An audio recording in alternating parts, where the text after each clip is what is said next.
Y'all ain't fucking hard. AOB, drop that shit. I'm done with all the lip service. What's your purpose? Can't curse. I don't hear anything you say cause you're worthless. You ain't got no love, we see it on the surface. What's wrong seeing me making moves makes you nervous? No verses. What a damn shame, took it to the heart and the brain and let the game change everything you feel and disdain. And whatever remained between the brothers shattering vain. Shit'll never be the same, it sounds insane. It's real psycho, it might go bad but it's life, yo. It's time to trim the fat like a chick doing lipo. They say they down with you but it's part of the cycle. Homies come and go, we keep it moving like so. Don't know what your problem, but I feel it. You feel it. Maybe you just envy how we kill it, but you won't spill it. My cup is full because I feel it as I will it. I never try to conceal it. You ain't with it as I drill it. This goes hard. You know I go hard body, Get on stage, move the mob like John Gotti. Go. Me and B-Real still the show. It's an armed robbery. Every time double cross me, my shotty and God got me. Bang. They surprised I'm still on the rise. So many pray for my demise, they just wasted time. For all of y'all that got a problem, just go wait in line. Yeah. So you can suck my dick one at a time. Damn. And I could give a fuck less. What's next? Headshots for the plated vest. That's how rumors get laid to rest. Get jumped, try and play some chess. Rolling insane for days that I'm feeling stressed. Shout out Psycho Less. We get money off the books. Ain't no such thing as halfway crooks. Hell nah, hands dirty cause I came from the soot. Don't talk, you don't know what it took. This goes hard. Bass guitar like Les Paul. Funky field tips smoking out the mess hall. New LP, I'm accepting press calls. Competition buried, squeezing them stress balls. This that collabo, Colombia, Cuba, and Mexico. Be the reason the streets are OD and I'm Perico. Call her back to Greenthumb when you need a medical. Real cycle dropping, another gran éxito. Me and B-Real rolling like freight trains. We give zero fucks, we don't play games. No faking the funk dudes with fake chains. And we only smoke insane, no lame strains. Over here the coast is clear from Boofery. And best believe we're hitting up your local brewery. Psych less, I deliver the poodle. Nothing soft, everything doodle. Nigga, this goes hard. We run the streets, then I'm still involved. Gun battles, kid, I never took a loss. I'm a boss, never really like the flaws. Keep it real with the infamous, I never cross. Nah, I said the world yours. And I'ma take it like Shaq on the backboard. People struggling to stay afloat. And I'ma show you how to get it, come see your boy. What up, what up, what up, what up? We cut from a different cloth. I just got 2 gats, I love a show 'em off. Queensbridge always regulate. Never hesitate, counting money, meditating. We go hard when you fuck with mob. Hit man at the click, I do the dirty job. We go hard when it's time to rob. If you move, you die. We taking this everything. Goes hard. This goes hard. This goes hard. Please do not start taking dictation until after you have listened to this introduction.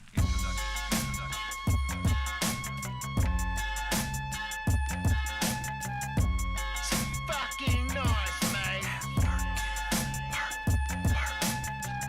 Everything you want is on the other side of hard. You want it easy, leasy, tell them they can pray to God. And even God would think, goddamn, that's kinda odd. What kind of facade are you running? Another fucking fraud. You ain't put the work and you just wanna clutch your bag. If you try to touch my bag, then I gotta clutch the mag. Barrel stays smoking like a chain smoking stoner. Promo coming at you while the homie smoke a corner. Want a job at Greenthumbs, come see me, I'm the owner. But I might be on the phone, so just wait, you're trying to take a number. Don't be coming with your hand out, that shit never panned out. You're looking at the standout, that's planned out. In the meantime, he don't roll the brand out. They don't understand we taking over, it's a damn route. We ain't fucking with no boot pack lame ducks. When you think about it, no one is the same as us. Work in, work, put that work in, work, put that work in, work, put that work in, work, put that work in, work, put that work in, work, put that work in, work, put that work in. I know killers and dealers, gorillas, real straight to Zilla. Every day's a hustle, got the grind with my winners. Sick of heavy hitters, not like Pittsburgh Steelers. Predator work, late night, son. And my niggas unfamiliar, hit the corner block. Yo, reconsider, deliver bigger quantities, way back. Remember Remember? Blood spills in the winter night, B-Frills the wizard, Psycho Les the Ripper. Come on, son, illa. Dismember sick, better turn me to a grave digger. Stripper, ruby slipper, slipper, unzip my zipper. She's giving up the pee, caught me pulling on the whiskers. Thicker, bigger stacks of cash, secret people whisper. Counting so much cash that my fingers got blisters. Transmitter, splitter, counterfeiter, glitter. Discipline your mind, spoke that neurotransmitter. Work hard, get your money, blaze that fire, apple fritter. Put that work in. Work. Put that work in. Work. Put that work in. Work. Put that work in. Work. Put that work in. Work. Put that work in. Work. Put that work in. Work. Put that work in. Work. And yo, it's time to make the donuts and make the crowd go nuts. And just like crochet, we got this game sewn up. Don't get your brains blown up. You should know the consequence. Fucking with these killers, don't ever break your promises. Cheers to my accomplishments and my longevity. Bitches give me compliments and brains for more memory. I don't punch a clock, this is 24/7. Watch me do the job right and learn a psycho lesson. I manipulate crowds like a dictator. You a dictator, I'm a hit maker. All I do is get paper. Beats my co-signer. You can see the vapor coming out the low rider. Pull up to the spot, higher than the roof deck. I'ma be a legend, with or without a blue check. I used to shoot text from Queens to Hoboken. Nah, I just be smoking, talking shit like Joe Rogan. Let's work. Put that work in. Work. Put that work in. Work. Put that work in. Work. Put that work in. Work. Put that work in. Work. Put that work in. Work. Put that work in. Work. The work is done.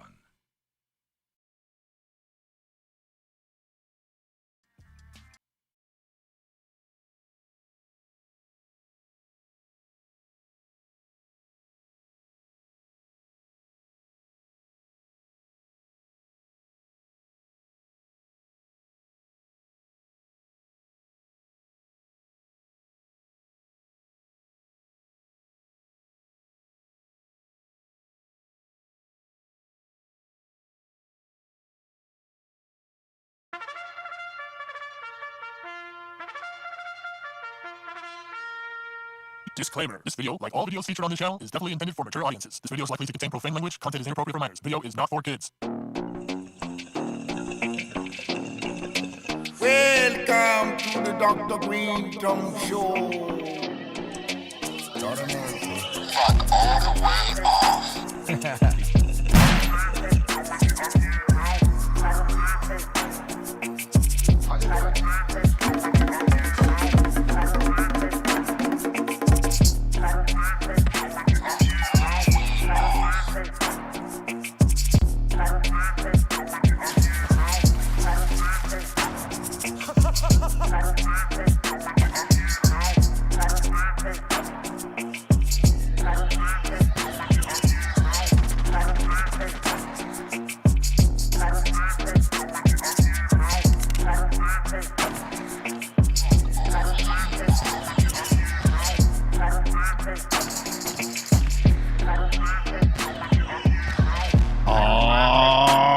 Yeah, it's the Dr. Greenthumb Mix Show live on Twitch, Discord, YouTube, X, and the home site. What it do? It's the Dr. Greenthumb Show, funky fresh for you. I am Dr. Greenthumb here with my good friends, starting with Mr. Goodlight, DJ C minus. What up, everyone? Happy Thursday. And to his right, the legendary Psycho Leezy. We here, baby. Open bar. We got the Treehouse crew, Bolton Blombo, Brabra, and the Dominator. Yo, what up? How's everyone today? Yes, I'm good. We're all good, I think. Back in the building, Smokebox alumni, bar spitter, my man Termanology. up in this biatch. What up, what up, what up? We in here. That's right. Oh, yeah. And we have one of my good friends, one of my bestest friends in the world, Mr. Everlast, a.k.a. Whitey Ford, in the building. Soul Assassin's Good Dad Gang in the motherfucking house. There you go. Oh. That's right. Good Dad Gang. That's right. I got one of them shirts. You know that. Someone send me one of them shirts. I brought you some gifts today. All right. Yeah. That's what's up, man. It's good to see you back up in here, man. Yeah, it's good to be here, man. I told so many people about the Smokebox and like put them onto it. You know, back in the East Coast, a lot of the people don't know, but I be putting them on. That was a legendary thing you did with that.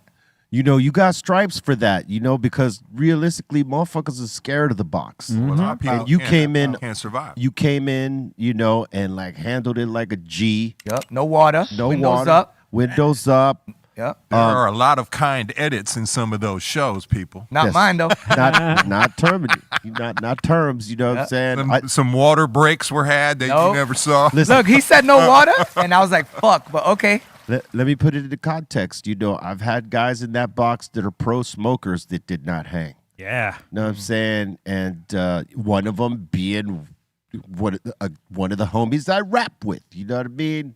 A bandmate, if you will. Oh, yeah. Got in that box and coughed the whole time. Yeah. I didn't know that was a part of the rule, no water.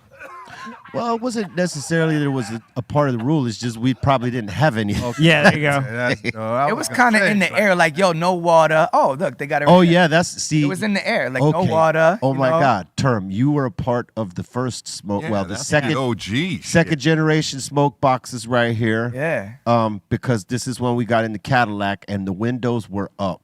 And One of my favorite interviews ever, by the way. Oh, thank you, man. Yeah, I love that interview. You killed that shit. And let me tell you what, because to also put this in context, when we were doing this particular box right here, it's a Cadillac Brougham 4-door. It's owned by one of my bros, Mousy. You know Mouse. So he donated the car to do the smoke boxes, and because mine were in the shop for a long time, and so you know he popped out his Brougham, and it's a cool car to do the box in. But let me tell you what, when them windows are up, they are shut.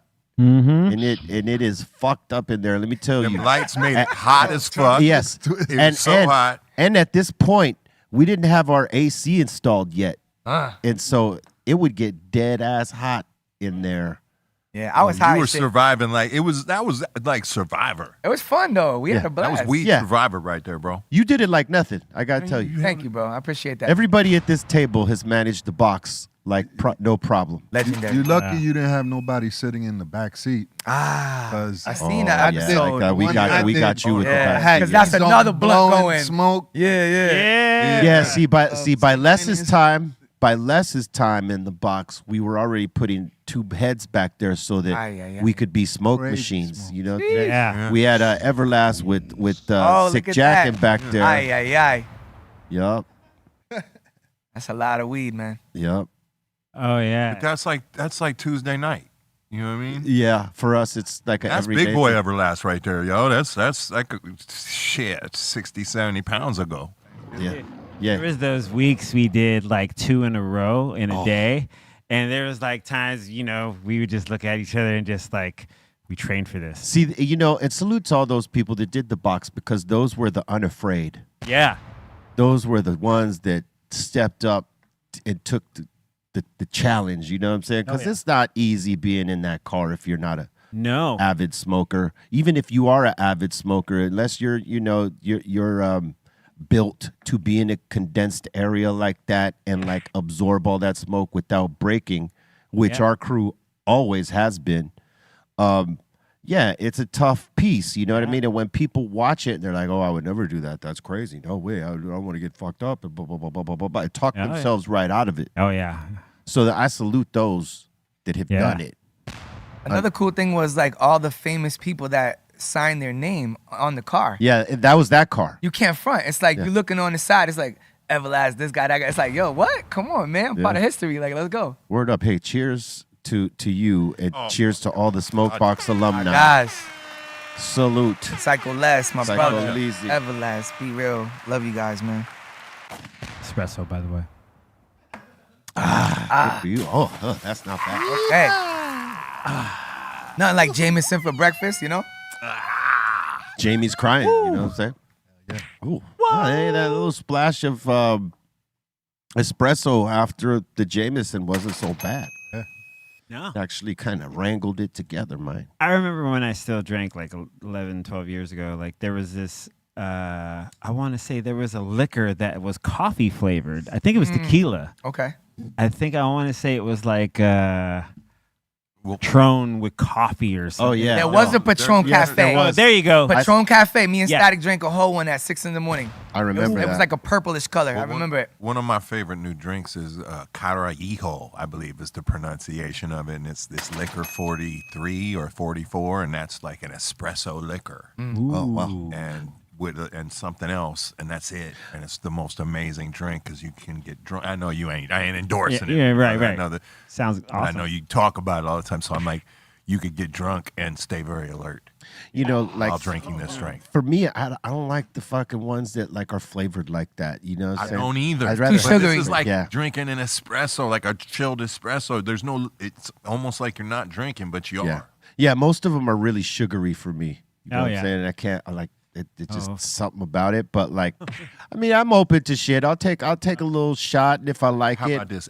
At dinner one night, which wifey, have one of these drinks and enjoy I'll try it. and be like, You know what I'm man, saying? if that motherfucker wasn't right. What's That's it all called? I'm What's it saying. called again? I believe it's called krs-one. I gotta try that. Got a hijo. Don't let them sell you at the bar either that it's an espresso martini because it's not the same Yeah, thing. no, fuck that. They're different. Can I get a lighter?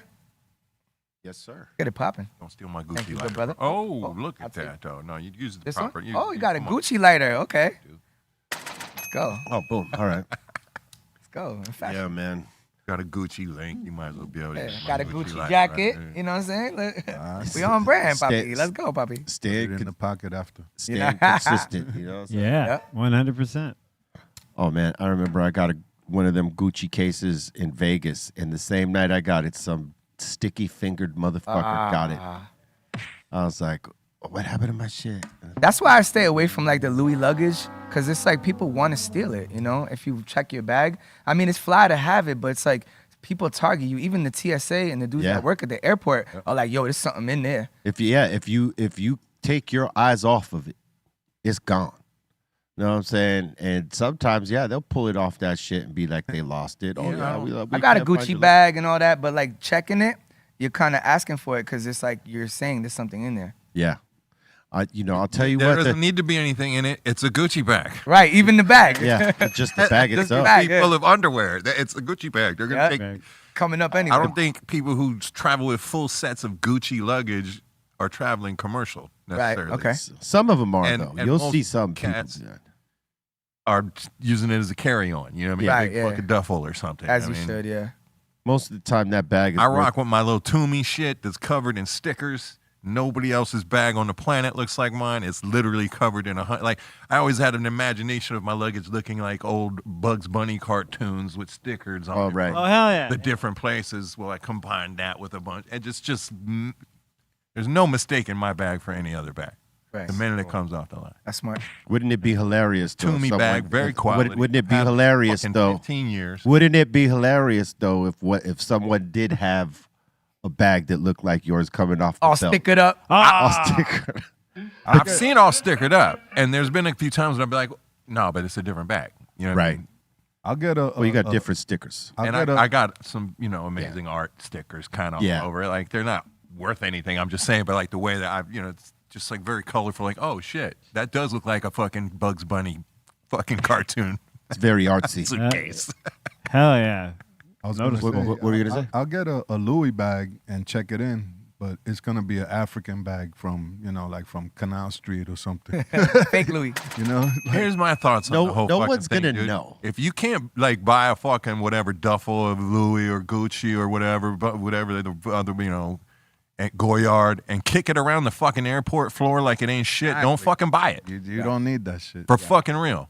You're gonna If be he can't bitching. spill a bottle of wine on this Gucci jacket, don't fucking buy it, man. People be bitching. Yo, you stepped on my bag. You pushing my yo. Well, those are either people that could. buy that shit? Yeah, why you got it? Well, that's probably Dude, someone then who you either should put it on the floor if you're That's- that. that's No, you someone- should- I'm sorry, go ahead. Materialistic. that's someone who either got it as a gift or could barely afford getting it, so they fucking covet it like a cherish it. motherfucker. Yeah. Yeah, and try to cherish it. But you're right.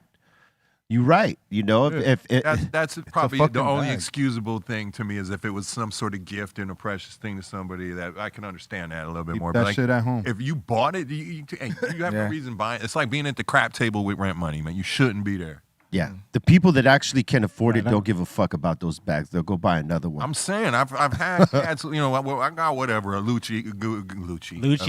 I got all that shit. I got some of those too. Fucking, I literally kick them around the airport like just to fucking make people not mad, but like it's a fucking bag. What is it for? Yeah. Never supposed to put it on the floor. Yeah, I mean, the minute you scratch it, it's got drawers, some cologne, and a fucking iPad in it. the bag is You know, worth in- the bag is worth more than anything you put in it. You know what I'm saying? Yeah. And like, you know what you're taking it for. If you're taking it to the airport, it might get scratched. Yep. So you can't, you can only blame yourself if you using that shit and you get mad that it got scratched. Like you said, if you're worried about that, don't fucking use those bags. Yeah, it's wear and tear. Fucking bag. You check. Yeah. Yeah, and it's an expensive ass bag. I don't disagree with what he's saying either. If you buy like a fucking nice fucking Louis Vuitton trunk and pack it full of all your best finest threads and check it at the airport, you're taking a risk. But that's the thing, yeah. If it's luggage, the people that do that are putting that on a goddamn private jet. yeah. I'm sorry. But either way, $20,000 trunk. Either way, though, there are people that buy it and go commercial and then complain when their bag comes back scratched. It's like, well, what the fuck are you doing? You know that it's luggage and you didn't take a private flight. You got on a plane with 200 people. Yeah, what do you think's going to Each happen? one had a bag or more. I guarantee somebody flew this week on Spirit with a Gucci or Louis bag. Yup. I swear to God. You fucking right. Checked it. Dead ass. I guarantee somebody did it. Not that got they're on the smart. plane? No Not doubt. that they're smart, but they probably did it. Oh. Listen, You know? there's folks that got those bags that can afford them, and other folks that got them, but that not necessarily in that bracket It's to the be most having expensive a thing they own. Yeah, you know? it's the most. Yes, to some, it's the most expensive thing they own, so they want to protect it as much as they fucking can. But it's like, again, if it's that much of a stress on you, why take it out? And the true fact of the matter is, Les's statement from earlier is valid in so many ways, including one that there's not that much difference between that African bag he buys off a fucking Exactly. and the one that's really in the Louis store. Sometimes it's the same material. What is the baggage guy gonna call you out? Very close to the same. Hey, Get better at everyone! it all the time. He's got fake bags over here. Look at this guy. No one's gonna do that, Gives a fuck, right? Who gives a shit? No one cares. No one cares. Right. It's only like if you're traveling with other people that do got money, and then look at this fugazi bag. Hip hop is a materialistic thing, which I don't like that part. Yeah. But it is. Like, people judge you off what you wear and stuff like that. And I think the coolest thing about what we do is that people know us because we make good music and we're good rappers. Yeah. So you could walk in with a black tee on that's $5 and people are gonna be excited to see But you. yo, True that. Term. That From ain't the wrong. beginning, we had like Rakim and rocking the fake Gucci jackets, Right. the Dapper Dans, Yeah, the Dapper whatever. Dans. Dapper, so all that Hey. was fake? It's not that Les, it's fake. Les, It was Les. What do you think, bro? Speak less. Gucci didn't sign off on that until 30 fucking plus years later when they actually realized how much he did for them. Let's hit it. Brand. Let's hit it on the head. A lot of motherfuckers were wearing fake That shit was at the beginning. hip-hop. That was Because guess what? Dude, None of those 20 big ass. years ago, I was wearing hold up. fucking Nikes I bought off a at the Yeah. fucking Sloss and Swap meet that had Burberry fucking Right. inlays and fucking Look, Gucci Yeah. inlays. Bottom line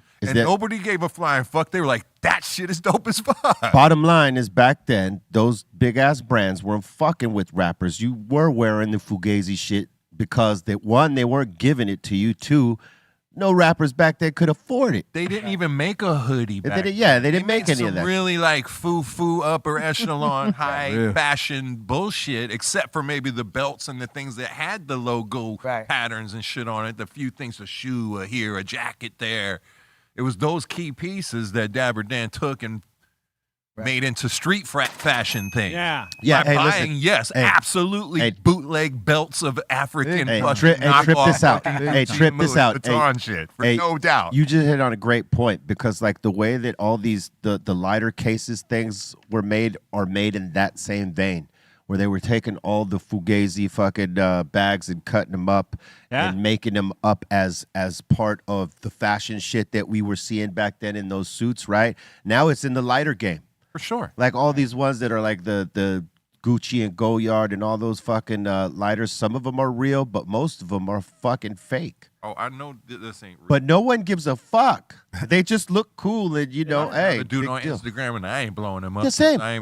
That's like fly though. $50 Yeah. a pop. I It's just bought some like cool everybody shit. Christmas presents Whatever. one year, like 20 of these. The guy was Yeah. fucking Listen. like, hell yeah. Listen, if you told me that was Fugazi, I wouldn't give a fuck. I would tell you it still looks fly. Still fly. dope. Dope Still like fire. Yeah. Yeah. man. I want to say something though, right? I think that hip hop has infiltrated fashion in a way where, like, look at Ralph Lauren had to spin the block 30 years later and put Thurston Howell III in his movie and on a billboard. True. Because it's so important A that dude who robbed him for about $5 million.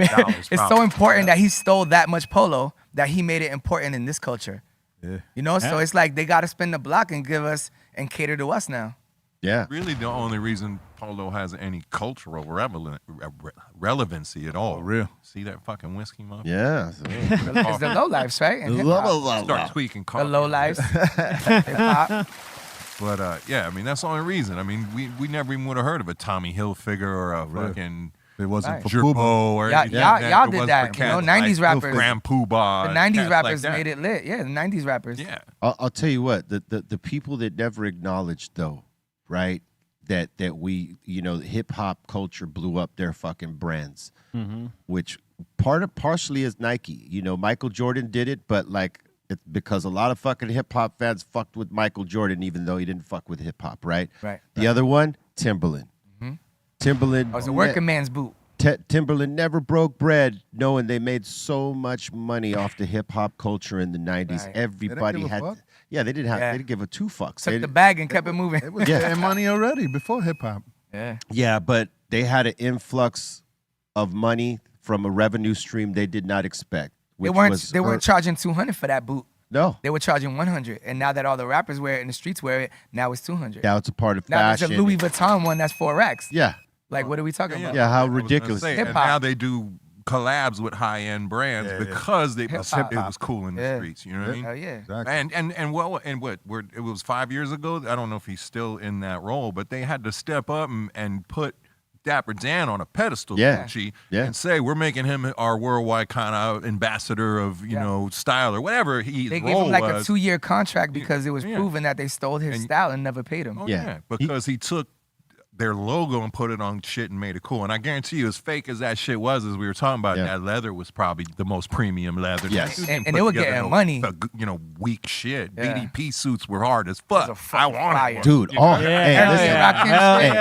yeah. all I his shit, wanted a BDP bucket hat, dude. all, hey, Yeah. all, The all only his time shit I was wanted on a money. bucket hat as much, pardon me, is when you guys fucking brought that shit Yeah. back. And I was, EPMD, fuck EPMD it, too. my bucket hat. Hell yeah. It would have been good to collab with Tim. Everybody wanted to fuck with him. I mean, his shit still was can. on money. When KRS did philosophy with that puffy black and white jacket, yo, I was like, yo, I Yeah. want And one that of was those just straight up Dapper Dan. That wasn't Gucci or it Louis was or anything. It just No. looked, it just looked fire. Like, And that was yeah. the bucket hat I was talking about. yeah, Nice was yeah, my the motherfucking little hat. leather Oh, one. Hey, there was a lot of dope pieces back then. You know what I mean? He was making everybody some really cool shit on the East Coast. We didn't like really Mike get Tyson it. and We shit. didn't really. Those We didn't. motherfuckers 15, 20 years to catch up to that and actually make it themselves. Yeah, no, I hear you. But we didn't really have we didn't have so much of that on the West Coast. Yeah. We had to go out there and get it and bring it back here if we wanted to have any of that kind of fly shit. There was maybe one or two people. The guy who eventually goes on to make FUBU, he was one making a couple of suits here and there, but it wasn't quite the same as y'all had it on the East Coast. Yeah, but to me, the fly shit out here was like it was the whole different culture of Pendletons and fucking like you know 501s or Dickies or whatever. Yeah, you know? yeah. To me, one of the most magical spots out here was Greenspans, the original one back in the day out by your old kind of area. Yeah, Motherfuckers, With all the motherfuckers on the original East Coast was Pendletons, rocking the the Danny Boy put Dickies me and on all that. that Yeah. shit. To this day. Brooklyn cats. A lot of Motherfuckers Brooklyn in cats. New York, yeah, rocking the Dickie The shirt. Dickie suits, the whole shit. That was the Where crazy. you think that came It, from? it was a crazy thing because it was a transfer of influence, right? We wanted the crazy leather suits that we don't get out here, and we really couldn't possibly wear them. It's too fucking hot. And y'all wanted the Carhartt gangster shit, which Yeah. is totally cool, but it's too thin for Right. y'all out there. Yeah, even wife beater with all the tats, Cortez. We always stealing that shit over there. Hell yeah. Like we all wanted that shit too. You know, it was an influence on each other. You know what I mean? Because there was a lot. I mean, most of us that grew up on the West Coast were influenced by East Coast hip hop. Period. We just had a different fashion sense. Yep. You know what I mean? And then eventually develop a style that's different than the East Coast. And then, you know, the East Coast looking at some of the shit we're doing over here, right, was like, oh fuck, that's kind of fly. Yeah. And adopted some of it. You know, so we adopted from each other all day and influenced each other all day. That's the beautiful thing. No one speaks on it so much, but that is what fucking happened. Yeah. Ice-T too, like Still Ice-T happening. too. Yeah. So swaggy, like both coasts wanted to be like Ice-T as far as like fashion, like big gold chain. Like he dressed like an East Coast rapper, but he's a West Coast rapper. Yeah. I mean, if you go to fucking Japan, there's cholo Japanese Yeah. motherfuckers dressed with fucking all that Dickies and you know, I want to go check it out one day. tatted up and shit. I love Japan. One of the my low riders. Yeah. I'm like, yo, these motherfuckers. It was a gangster look, for sure. Most of us that used to rock it back then, we don't fuck with it now. You know what I'm saying? Because eventually you got to evolve. You got to do different things, different looks and shit like that. And, you know, and we see that now all day.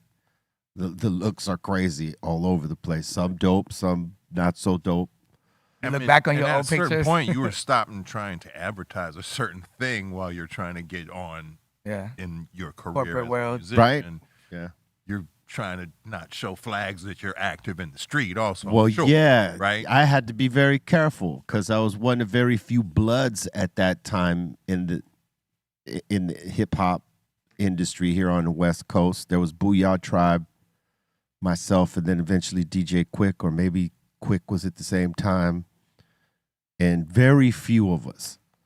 And, you know, whole lot of Crips in the hip hop game here on the West Coast. So it's like, you know, you had to be careful how you rolled in certain places.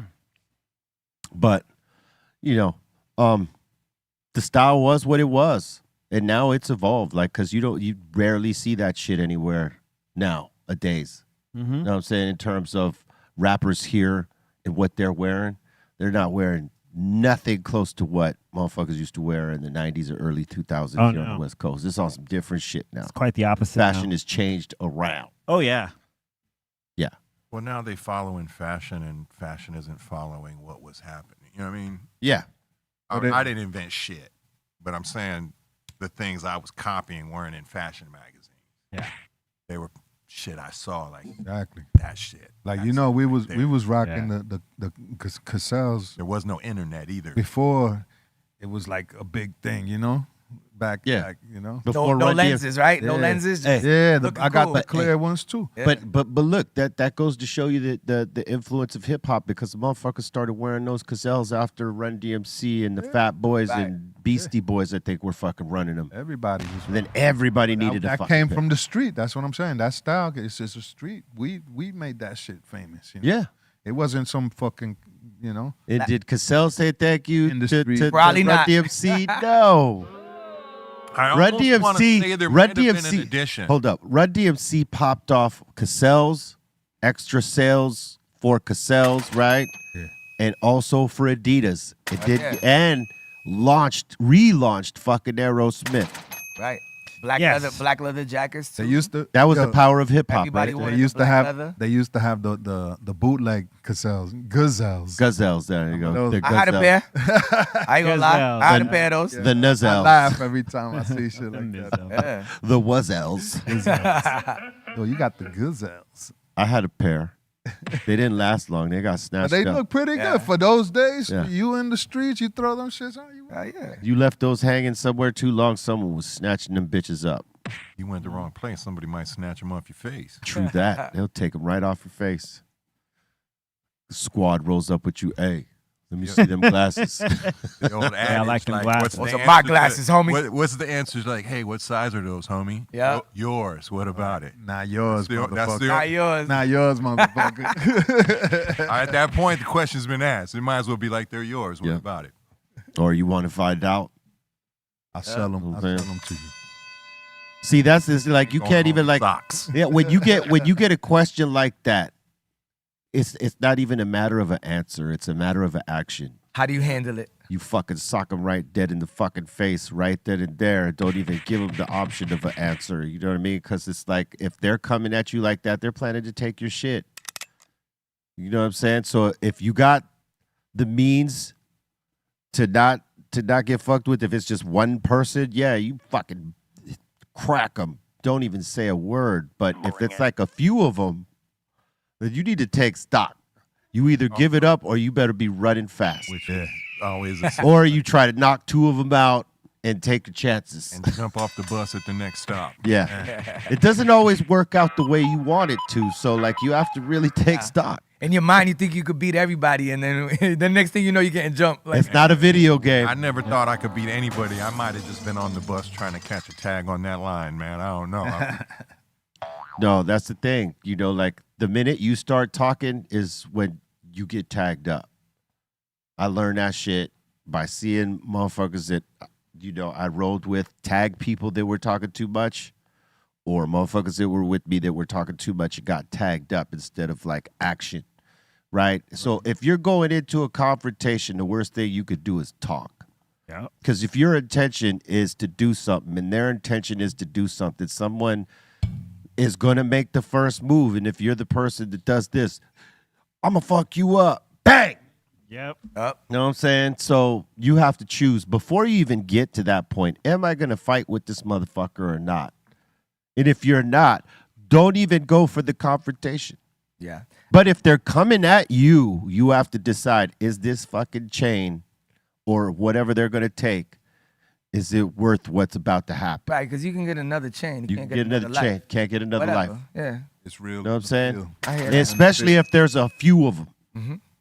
You know, because some of us want to fight back and like say, fuck you, you ain't taking my shit, right? But like, hey, brave hearts maybe exist, but like, you know, where that leads to is not the good road unless you're one of them thorough motherfuckers we see in the movie that could beat up 6 people. You know what I'm saying? That's very rare in life. So you either give it up or you run. And if you run, you better be running fast. Yo, these edits, by the way, whoever's doing these edits is crushing it. Yeah. All these sound effects. They need to get to the chopper, son. I mean, let me tell you, when I was 15 years old, I remember in school, I had a fat nugget ring, and they ran up on me. 2 gats in my face. I looked at them, I was like, boom. Nigga, I wouldn't be here to tell you the story right now. Fuck a ring. Know what Fuck I'm a saying? ring, you know? Yeah. Like, 2 gats, I'm not taking that risk. No. If I run or pop, I Yeah. would have got popped. Okay, I'm so like, check no this problem out. here. But they taking the ring anyway. Nigga, that ring it don't mean shit So to check me. out- Now I'm here to tell you So the check story, this you know? out. Check this out, right? You did the right thing. I want to tell you, you did the right thing. Let me tell you a son Doobie story, right? And Everlast knows this because he went with me to the aftermath of it, right? So, like, Doobie goes to a barbershop in the hood, and he wears a Rolex, and he don't have people with him. He's by himself. This is something Doobie used to do. Like, roll out, floss out, and be by himself. Rolled up. These 2 motherfuckers came up and were like, run the Rolex. And they had heat with them. Hammers. And instead of giving them the Rolex, he throws it. He takes it off as if he's gonna give it to him, and he throws it on the roof of this building and tries to run. They shoot him in the ass. Damn. Hey, he's lucky it was. Am I right? Am I exaggerating on That's this? fucking crazy. Absolute gospel. Okay, so he didn't give up the watch, and he got shot in the ass for it. And then I asked him, you know, like, why didn't you give up the watch? Oh, because I was going to go back up on the roof and get it, and blah, blah, blah, blah. I said, do you think that watch is still there? Probably not.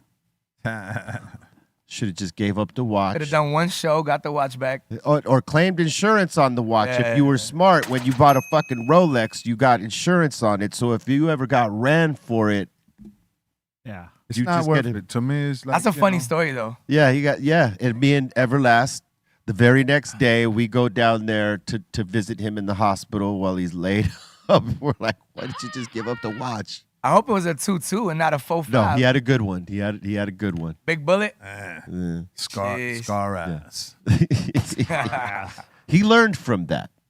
Don't be going out by yourself, flossing out to dangerous places. That's the next movie. We're gonna make scar man.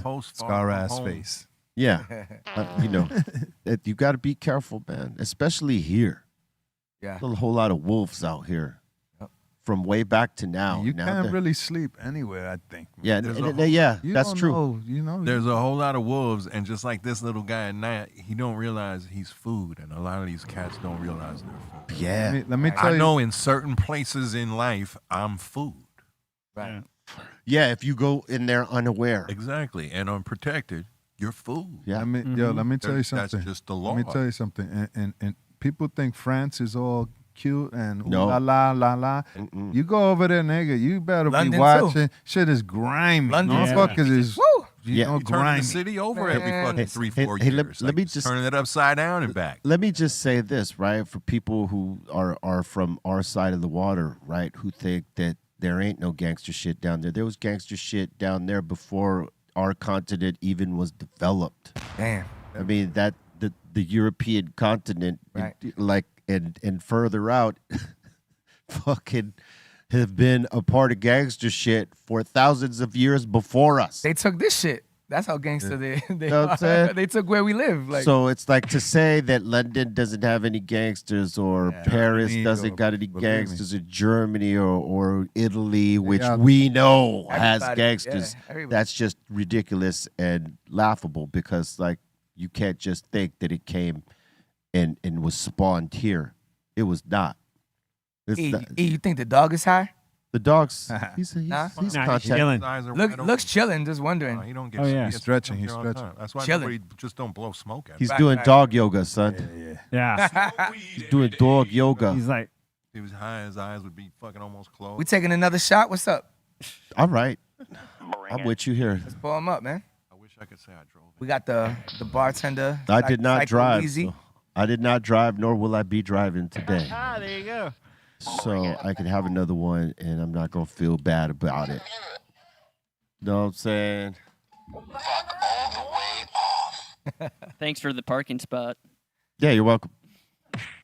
Know what I'm saying? Some Jameson, according to your bottle over there, son. Jamie's crying. Good, Philip. I like these things. These are great. Let me get that. We need to get some of these on Show Off Radio. Yeah, So man. Static. We got to get our own little buttons. Little sound buttons.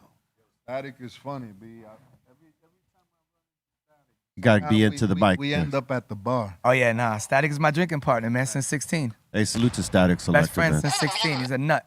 I'll say this, man. I love Static because, I mean, for so many reasons, is one of the cool homies and shit and all that stuff like that. But in terms of like his representation of like keeping like that hardcore hip hop shit popping, Yeah. he's one of the ones. The record y'all did together on his album. Oh yeah, That's a classic, bro. You did a record? yeah. We did a record with On Static album. Oh, is that the Shake 'em Up record? on Static. That shit yeah. was crazy. Yeah. And it came out of nowhere because he put it in the end of the album. It's like track 20. Didn't we just do another one? We did one with Diamond D. Diamond D's one of them ones. Another one. He's another one of them ones. Yeah, Diamond D's the GOAT. He stays busy. All right, we throwing them up? Love y'all. Salute, salute to the real hip hop producers. The highest out show there. in the world. Absolutely. Salute. Psycho Leezy being one of them. For Salute. sure. Yes, absolutely. OG. Love. Espresso once again. Oh, yeah, that was good. J-Mo. I drank Well, a lot of thank you. That Jameson helped. with this guy in Amsterdam. Oh yeah. He had a Sprinter. We had a Jameson in the Sprinter. There was a Jameson in the show, Jameson in the after party. We were wilding in Amsterdam. Remember that?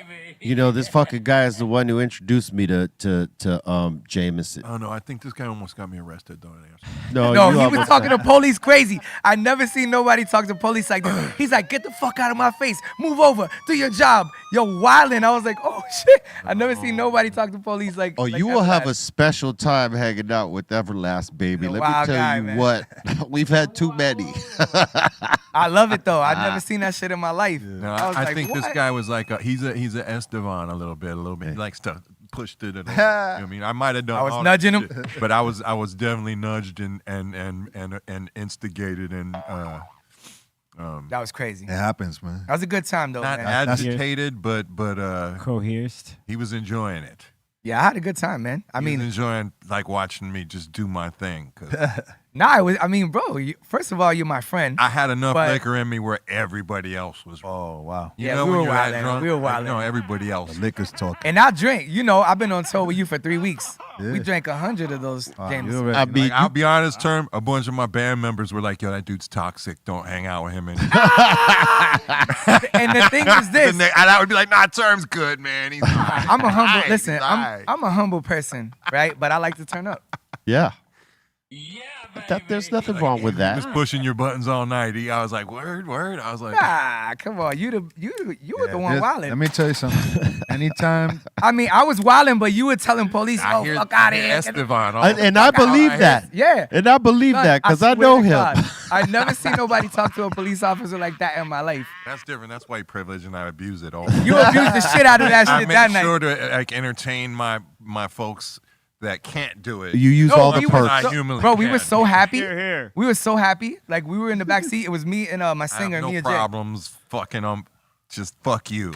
No, it was amazing. Yeah. Legendary night. But you know what? The cops could sense. Oh, this is a Dog, real they didn't nigga say from the nothing street back. right here. They didn't say nothing back. They got out the way. Play guitar. Cop was like, "All right, my bad." Like, okay. Yeah, What it I got? mean, look, it's a certain get down you have to have when you talk shit to the popos, right? You can't do it when you're like, second guessing the shit you're talking, right? Like you can't be like, I mean that shit. you have to like do it with conviction, right? Because if not, they don't believe you, right? And if they don't believe you, then they're pulling you right out that fucking car and giving you the business. I think they got to believe two main things: that you have life insurance and that they know you can afford a lawyer. Right. And then it's a problem. And it's how you speak to them. Yeah. That they know, like, if they're dealing with a serious person or someone who they could intimidate and fuck And with. knowing your own rights. Oh, man. I swear to God, I used to scare the shit out of Fred Reck whenever he was in the car with me and I got pulled over because I'd be talking so much shit. Too. I forget about police. Oh, man. I always would. trying to toss his car or something. Hey, so there was a time that me and Fred Reck were going to a Laker game and I had a pound of weed in the fucking trunk, right? And because I was going to give it to one of my homies after the game or whatever, right? So we're rolling, and this cop pulls us over right before we hit the parking lot because he hears my exhaust. I had one of those crazy exhausts on my SRT8, right? And he decides to pull me over, and I catch an attitude really fast. When he comes to the window, I'm like, "The fuck do you want, man? What are you pulling me over for?" "Oh, well, you were going fast through this intersection." No, I wasn't. Show me the gun. Why did you pull me over? I just started ripping him from the top because I knew I had that pound in the trunk. You know what I'm saying? So I was just trying to distract from him, like saying, "Hey, y'all get out the car. I need to search this." So he asked, "Where's the weed at?" Like he cut to it. He was like, "I smell weed in here." I said, "Oh." I pulled out a fucking a quarter ounce and boom, here's the fucking weed. Boom, here's my license for the weed. Why'd you pull me the fuck over? "Oh, well, you don't have front license plates and you got tinted windows and blah, blah, blah, blah." I said, "That's not what you said in the beginning." He goes, "Oh, I need to call my supervisor." Calls his supervisor. "Hey, I got this, he's got weed and blah, blah, blah, blah." I could hear him and talking about the fucking license and the dude. I could hear the guy say, "Let him go." And he had to let me go.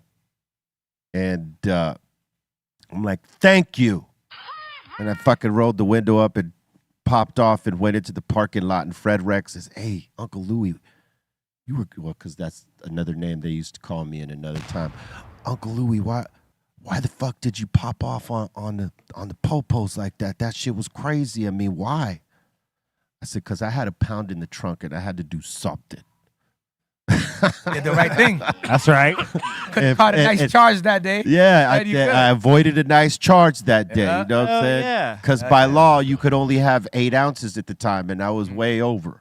You know what I'm saying? And I didn't need him popping my fucking trunk and finding that out. So I just kept like distracting him with, "What the fuck you pulled me over for real?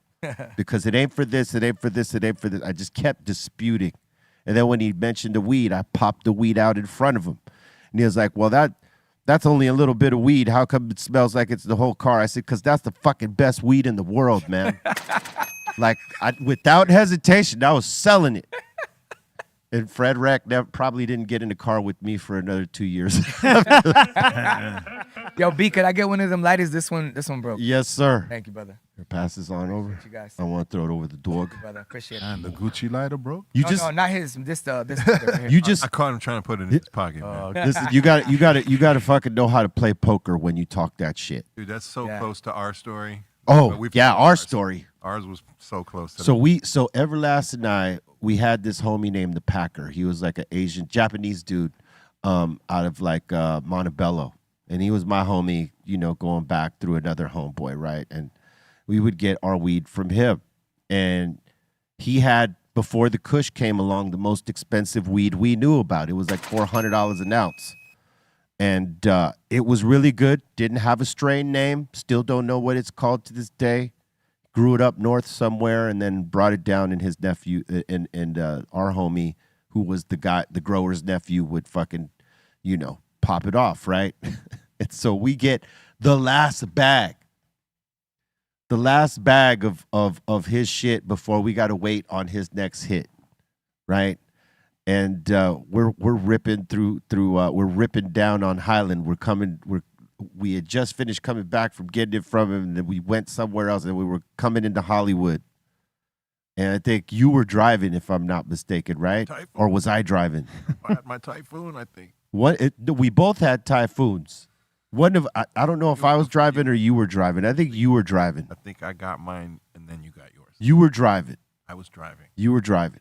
That's why the thing was in the. Yes, the thing was in the glove compartment. We get pulled over because this guy's driving like a maniac, which we were known to do. Not just him, amazing truck. We both had the same truck, so we'd race through the city in these things, you know, especially if we were mobbing up together, because we used to like mob like 10, 15 motherfucking cars deep, and we just be whipping through the city. Wow. And so this day, we're mobbing together, and they pull us over because it's raining, and he's driving fast because you cannot drive that car slow. And they pull us over. They find the gun. It's registered, though, so they don't, you know, they're not taking anybody to jail, but they confiscate the gun, and then they find the weed because they recognize who we are. They're like, oh, you're those guys. Where's the weed at? And I was like, motherfuckers. Yeah, here it is. He goes, all right, what are we going to do with this? I said, well, do you guys want it? He goes, no, if you give it to me, I got to take both of you to jail. You got to figure it out. And I said, well, fuck, do we got to dump it?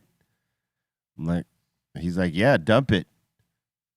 So I dump it. Then I'm like, okay, what now? And he's like, you guys got to stomp it out. Come on. Because Get the fuck out of here. yeah, we had to stomp it with our feet in the street. I never heard that shit. Grind it out so that we wouldn't come That's back some old and get school it. shit. Yeah, they didn't. And they stole my gun. And they took his gun. They stole my gun. They never wrote gave it me a back? They ticket. never give it back. They didn't even write me a ticket. Wow. But they took it because there was one in the chamber. But I was like, what good is it if there isn't one in the chamber? We were wild back then. They never gave me I called like about it, like, and they were like, we never heard of it, and I just was like, you know what, I'm just gonna write it the fuck off. Yeah, because we probably got away with a lot that night. Nah, I hear that. You know Just what's having crazy? that gun and the amount of weed we had and the days those were. That song that you wrote for That's Prince a year. Paul, it goes with that. The Crooked Cop song. Oh yeah, I mean, because we dealt with them over Well, here. I mean, man. that song is also birthed from Pigs because the officer in the song is Officer O'Malley. Right. Right. Nah, that was a legendary album. If nobody else put that together, I thought it was a pretty obvious little fucking Easter egg. Yeah. Prince Among Thieves. Well, right? you and I know this, you know, but now they know, so that's good. I would hope more people knew that information. Yeah, man. And that's when I remember that this pullover. That wasn't even the story I was talking about, though, but I think we've told the one I was talking about before. I remember these cops like taking glee in just doing this. I'm not sure if they even knew I was House of Pain or just thought I was Muggs, because that would happen a lot too. I think they might have just thought we were both the Pigs guys. Yeah. Oh, we got the Pigs guys here. Right. Oh yeah. Fuck. That's true. Yeah. And that weed was $400 an ounce in 1991, man. That's like $2,500. I was gonna say that's right like now, that's like 2-3 racks right now. Hey, how about this? So after that, I'm rolling through Beverly Hills with Capper. Remember Capper? I do. And we had an ounce of weed with us, and we had one of those tire batons in the back, right? and we get pulled over because I'm rolling my fucking battle act. You know what I'm saying? The blue Seville, which looked very gangster, rolling through Beverly Hills. What year is it? This is the 90, car. car. Oh, the car is I think it was at 85. Come on, bro. Something like that. It was on McLean's. So it looked very gangster, rolling through Beverly Hills. You couldn't make it out of Beverly Hills without getting pulled over in that car. Right. And sure enough, Look like a Cheech and Chong movie. Yes, sure enough, we get pulled over. Much nicer than the Cheech and Chong car. Okay. Let's just say that. But gangster nonetheless. We get pulled over. We got the weed. We got the tire baton in the car.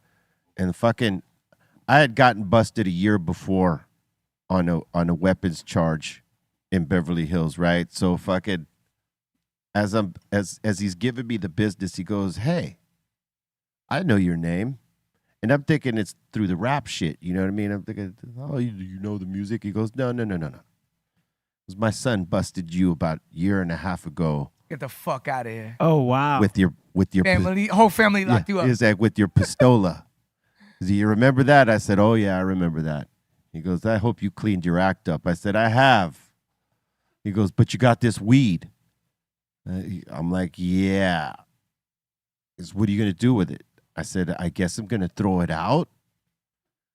And he says, "Where are you gonna throw it out at?" I said, "The trash can." He goes, "Nope." I'm like, "What? The street?" He goes, "Right. Get to stepping."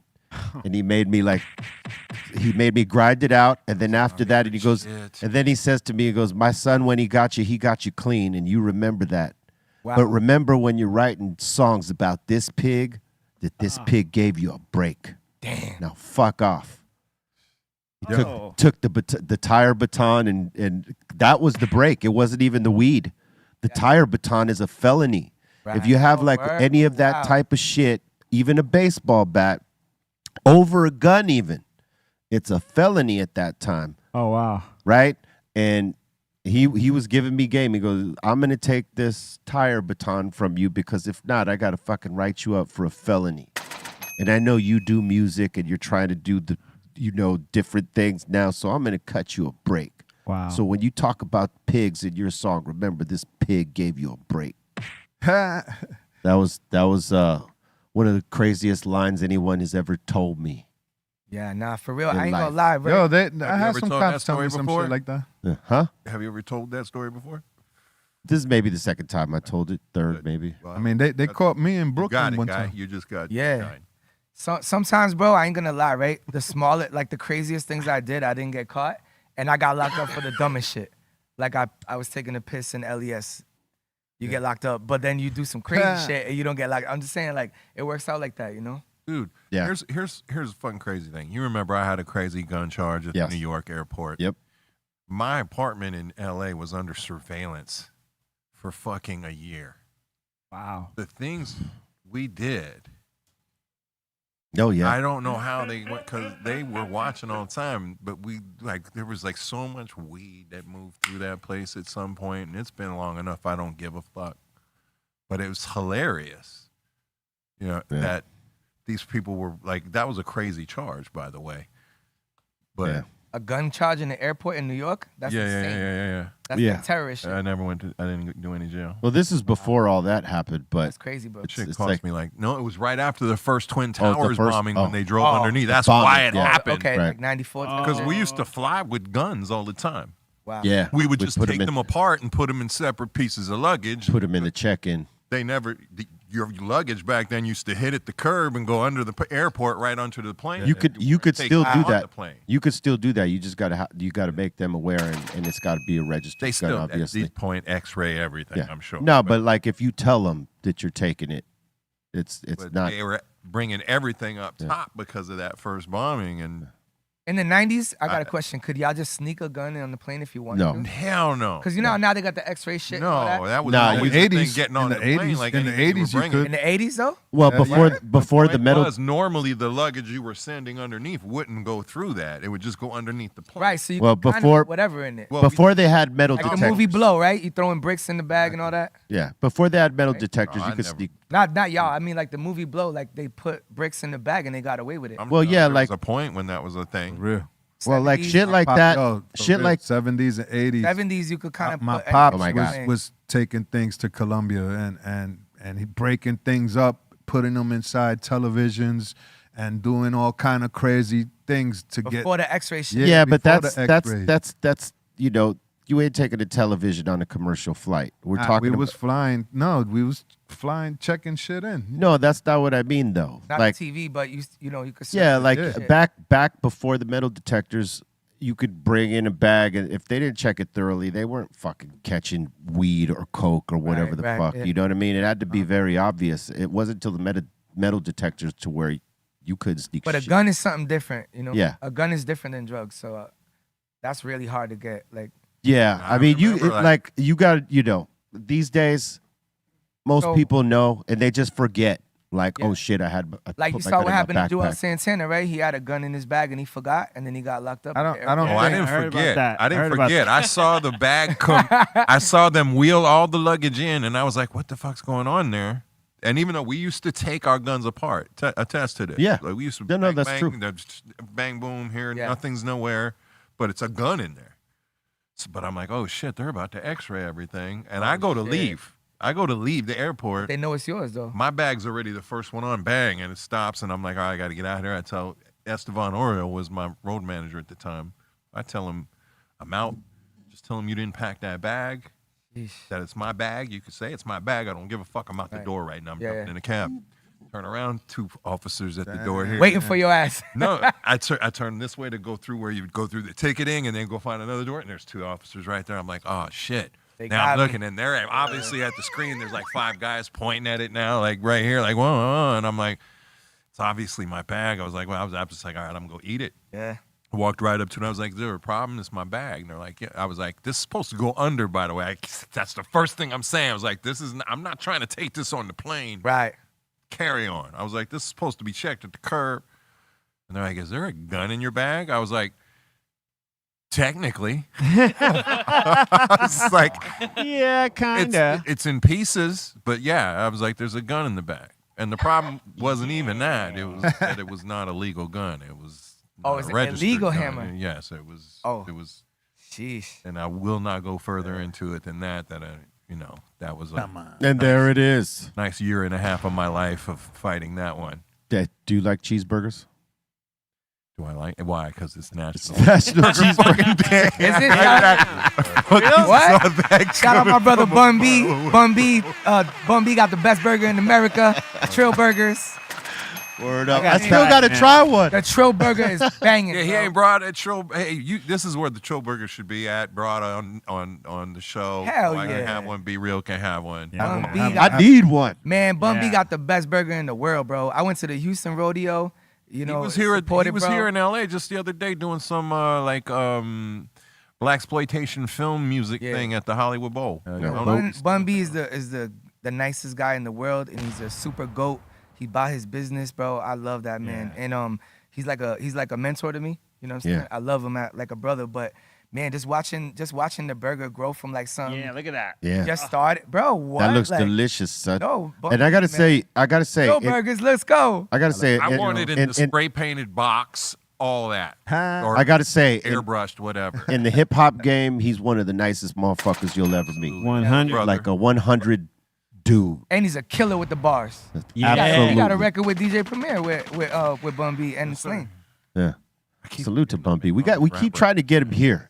You know what I'm Yo, saying? I think Everlast forgets verses. He does. Everlast. I think he does He classic does. verses and He forgets needs- them. I guarantee you. I don't They remember come it back first. once you remind them, like, oh shit, word. Hey, I'd you know, hear it like once, twice, hey, 3 listen. times, and then I might know it. I think it happens to anybody who's been doing like 30 some odd years of work. Like you don't remember every single fucking thing Hell you get no. on. Oh, and yeah? like I know like people will mention shit to me, I'll be like, what? I did Yeah. when? And then I'll Especially, hear like- it and be like, oh. If you do a song in like Japan with some rapper, Oh, yeah, you like, don't got the remember. bag, and then you never hear it again. Like you hear the shit 10 years later, like what? Okay, that shit was hard. Yeah. Like you never would have heard it if somebody didn't show it to you. Oh yeah. Yeah, I got a lot of those. Of course. Especially because you're a producer. Yeah. So you got mad rappers just blacking out on your beats and Yeah. shit. Or they Or when you featured. something. Yeah. Or when you featured, right? Because Yeah. that's usually when I forget. Like it's Yeah. like how many features I've been on. Right. Like that are like on major labels, mid-level labels, Oh, you and know what? independent labels. I got a jewel for y'all. I don't know if you about this app. There's an app called Muso, and it finds, if you put your name, it finds everything you've ever done. Really? So right now, Muso. Yeah, Muso.ai or whatever. I'll My send it to y'all. manager's job. So basically, bro, like this company tracks everything you've ever done music-wise, right? So let's say they'll say, okay, Be Real has 1,000 songs. 600 are his own, then 400 features, and then same with you, and like, you know what I'm saying? It's crazy, bro. I put all my people onto What's it. the name of it? It's Muso.ai. That's crazy how like Keep with my the name with out that mother. Look, it's now crazy. look, hold up, real quick. All right, so you got Everlast. so 300,000. right now for real, the analytics are crazy. So let's say, okay, it shows you everything you do, so like your views, your videos. But the reason why I think it's cool is because, okay, you right here at the number 1, right? But if you keep going down, it's 1,000 songs I'm on. Right. Like when you get to like literally 900, you're like, what the fuck is this song? Like Right. you forgot you even, you know. I mean, at like How do you 100, I'm track? forgetting. And if you got paid for those features, that's bread. Oh yeah, Hey, of course. 39, I'm gonna be like, what the fuck? I mean, some features. Hey, you know some that? good Hey, for the love, right? I'll tell you what though. That is the cool part about the AI shit is that if you wanted to know just how many features you were on and who like you got on with, Yeah. it could give you more or less, maybe not completely accurate, but accurate enough to give you an idea of what the fuck. Because Yo, like B. some songs you do aren't necessarily like Lit. registered. Yeah. You know what I mean? Yo, B, look at this. Right now, I'm at. Some are fake.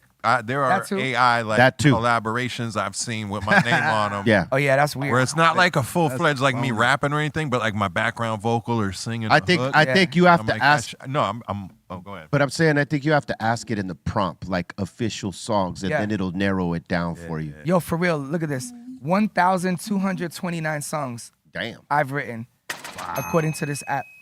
And I know it's more than that, but this is what the app. Right. You know what I mean? 'Cause Right. we've been rapping our whole life, right? I've been rapping for 30 years. And I have 1,000. You got I'm records. sure you do. I doubt it. Oh, well, over your career. I mean, Google it. No, I'm saying my whole career. Like what? Let's see. I made. I just like to rap. I make let's see, songs I every made day.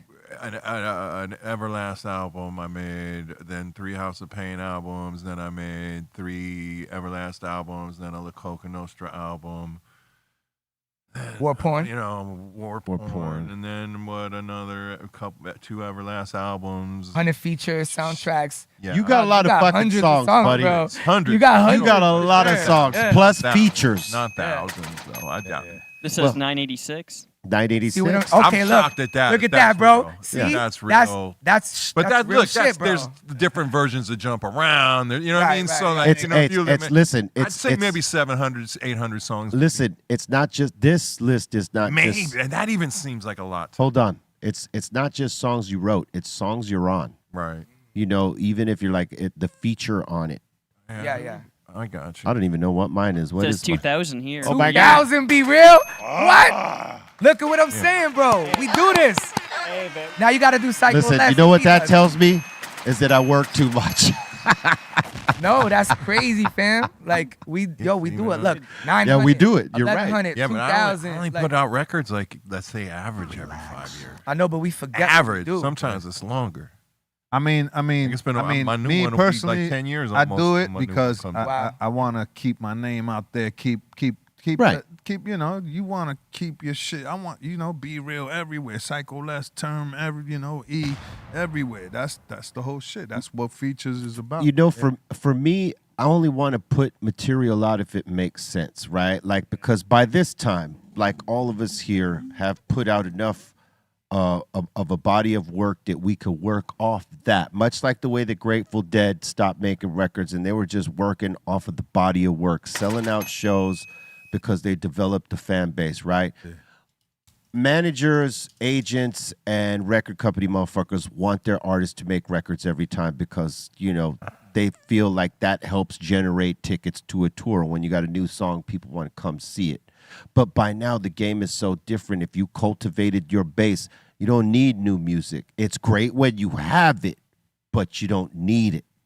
And so for me, it's like I want to make music when it's the vibe that makes sense to me, when it calls to me, not just for the sake of, we need to put something out. Because for me, that's when you're chasing the shit. You know, just in my frame of mind, I don't want to chase anything. I want to do it when it's the right vibe for the mode I'm in, I guess. But we keep working. Everybody at this table is always working on something, and that's the part of our creative shit, is that we don't ever want to stop working. Oh, yeah. And another thing, a good thing about like doing features with people you look up to or admire, you know, like for me, if I did a record with Term or Everlast or Be Real or even C-, you know, like I wouldn't need money. We'll just do it. Yeah. Oh, no, that's You what know I was what I'm about to say. Because is we that love I- hip-hop. Certain motherfuckers, I gotta charge you because I don't know who the fuck you are. True that. I probably count on my For two like hands. family or like I'm doing a record with Snoop or whoever. Preach. There's no money here. We just gonna let's make. Well, because this it's a bang. job, right? But we do it because we love it, but it's also a job. So if I could be doing a song with Psycho Les every day, and you want to take me away from that to do a song with you, I got to charge you. It's nothing personal, but this is a service. Right. Look, some of us that like have gotten down with each other for a long time, we do shit just off of GP, that we're homies, and it's barter. Like whenever I need you on a song, hey Les, I got a song, and you're gonna be like, yeah, all right. And we don't question that shit, right? And we don't charge each other and shit like that, because it ain't about the money for us. It's more about the art and the fact that we're working together. You know what I'm saying? Where others, you know, you might not have that vibe or that connection or that chemistry or that camaraderie, and you might say, hey, man, I need 10 racks for that song. Right. And that's okay. And then if you build a bridge from that song, you may not ever charge that again when you work together. But I'm saying, you know, there is a difference. You know what I'm saying? And there's many motherfuckers that I did shit for nothing. Yeah. Because, like, I considered them family. So I'm like, I'm not going to fucking charge you what I'm worth because I know you ain't got the budget for it. I got love for you. Let's just fucking do it. And others that I knew had the budget for it. Right. And said, you know what? Fuck that. We're homies. We're, you know, you'll do something for me later. Whatever. You know what else, too? My biggest songs were the ones I didn't get paid for. Yeah. You know, my song with Mac Miller has 30 million streams just on Spotify. Me, Static, and Mac did that in the basement. Mac was an 18-year-old kid. Nobody heard of him yet. We were just having fun. The way I look at it, right? And y'all could look at me crazy if I say this, but the way I look at it is that if I'm doing this shit like based off of love and I'm not charging, it's about a squad thing. Yeah. Right? Yeah. And we're a team and we go together and we're trying to make the song pop, right? And the motherfuckers that I don't know, but they're paying me for it, right? It's like I'm a mercenary and I'm gonna kill everything. Now we're talking bars. Yes. I like this. This is my type of time. It's the mercenary flow. If you're paying me, you get the mercenary flow where I might be chopping your fucking head off on Hell this. yeah, bro. That's everybody here got crazy bars. You know, that's where we all come from. Yeah, I mean it you know, look, it takes a lot to get to the levels that we're at. You know what I mean? Because we didn't all start with that. You know what I mean? Sensei levels, we practiced Right. our whole life doing this shit. Yes. We didn't all start off great. That would be a great story if we could say that, but you know, it took us, you know, years to get to the levels we're at. So it's like, you know, when you got love for people, you don't even have to fucking put a value on those skills because it's all respected and it's a mutual feeling, right? But when it's somebody you don't know and they're going to pay for that and they want you that bad that they will pay for it. Yeah, I'm giving you mercenary flow. Well, you don't and know you their gotta intentions, keep and you right? gotta keep up with that. Yeah, you don't know their intentions because they might be like, yo, I'm gonna pay Be Real XYZ and I'm gonna body him watch. So their intentions is to outshine you. Yeah. Now it's all competitive, right? Everybody wants to have the best verse on every song. Right. But you also just gotta be on point when people ask you to get on a song. Why? So look, that is a great fucking point you bring up, Term, because look, we were just talking about this shit the other day, and it wasn't even on there. We were talking about, like, you know, back us as 90s rappers here, a lot of us had chips on our shoulder, and we will over rap on shit to show you how dope we are. And whenever one of us, maybe from the older generation, gets called to where you used to be getting called on a feature, we would try to out rap the motherfucker that asked us to be on the song. Yeah. to show them, hey, look, we're 90s. We're fucking right? And sometimes that was cool, and other times you fucked up the song because you're over rapping and it doesn't even connect with the artist you're getting with. That's deep, bro. That's you know, deep. and so, you know, I realized that shit like when I was trying to like take someone's head off. Like, did I make the song better or did I just make me better? And if I just made me better, then I'm fucking selfish, right? So I had to learn to like disconnect from that style.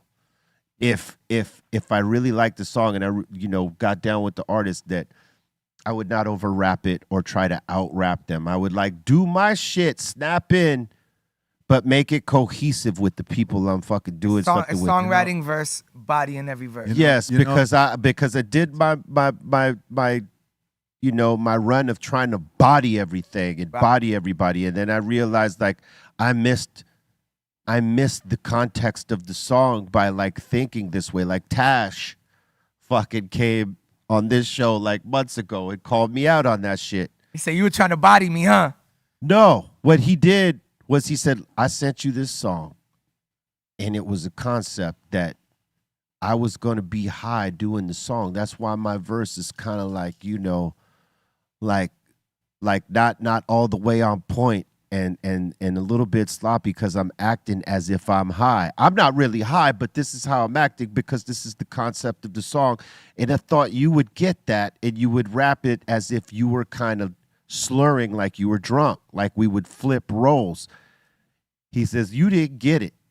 You just rapped your ass off and killed me on the track. And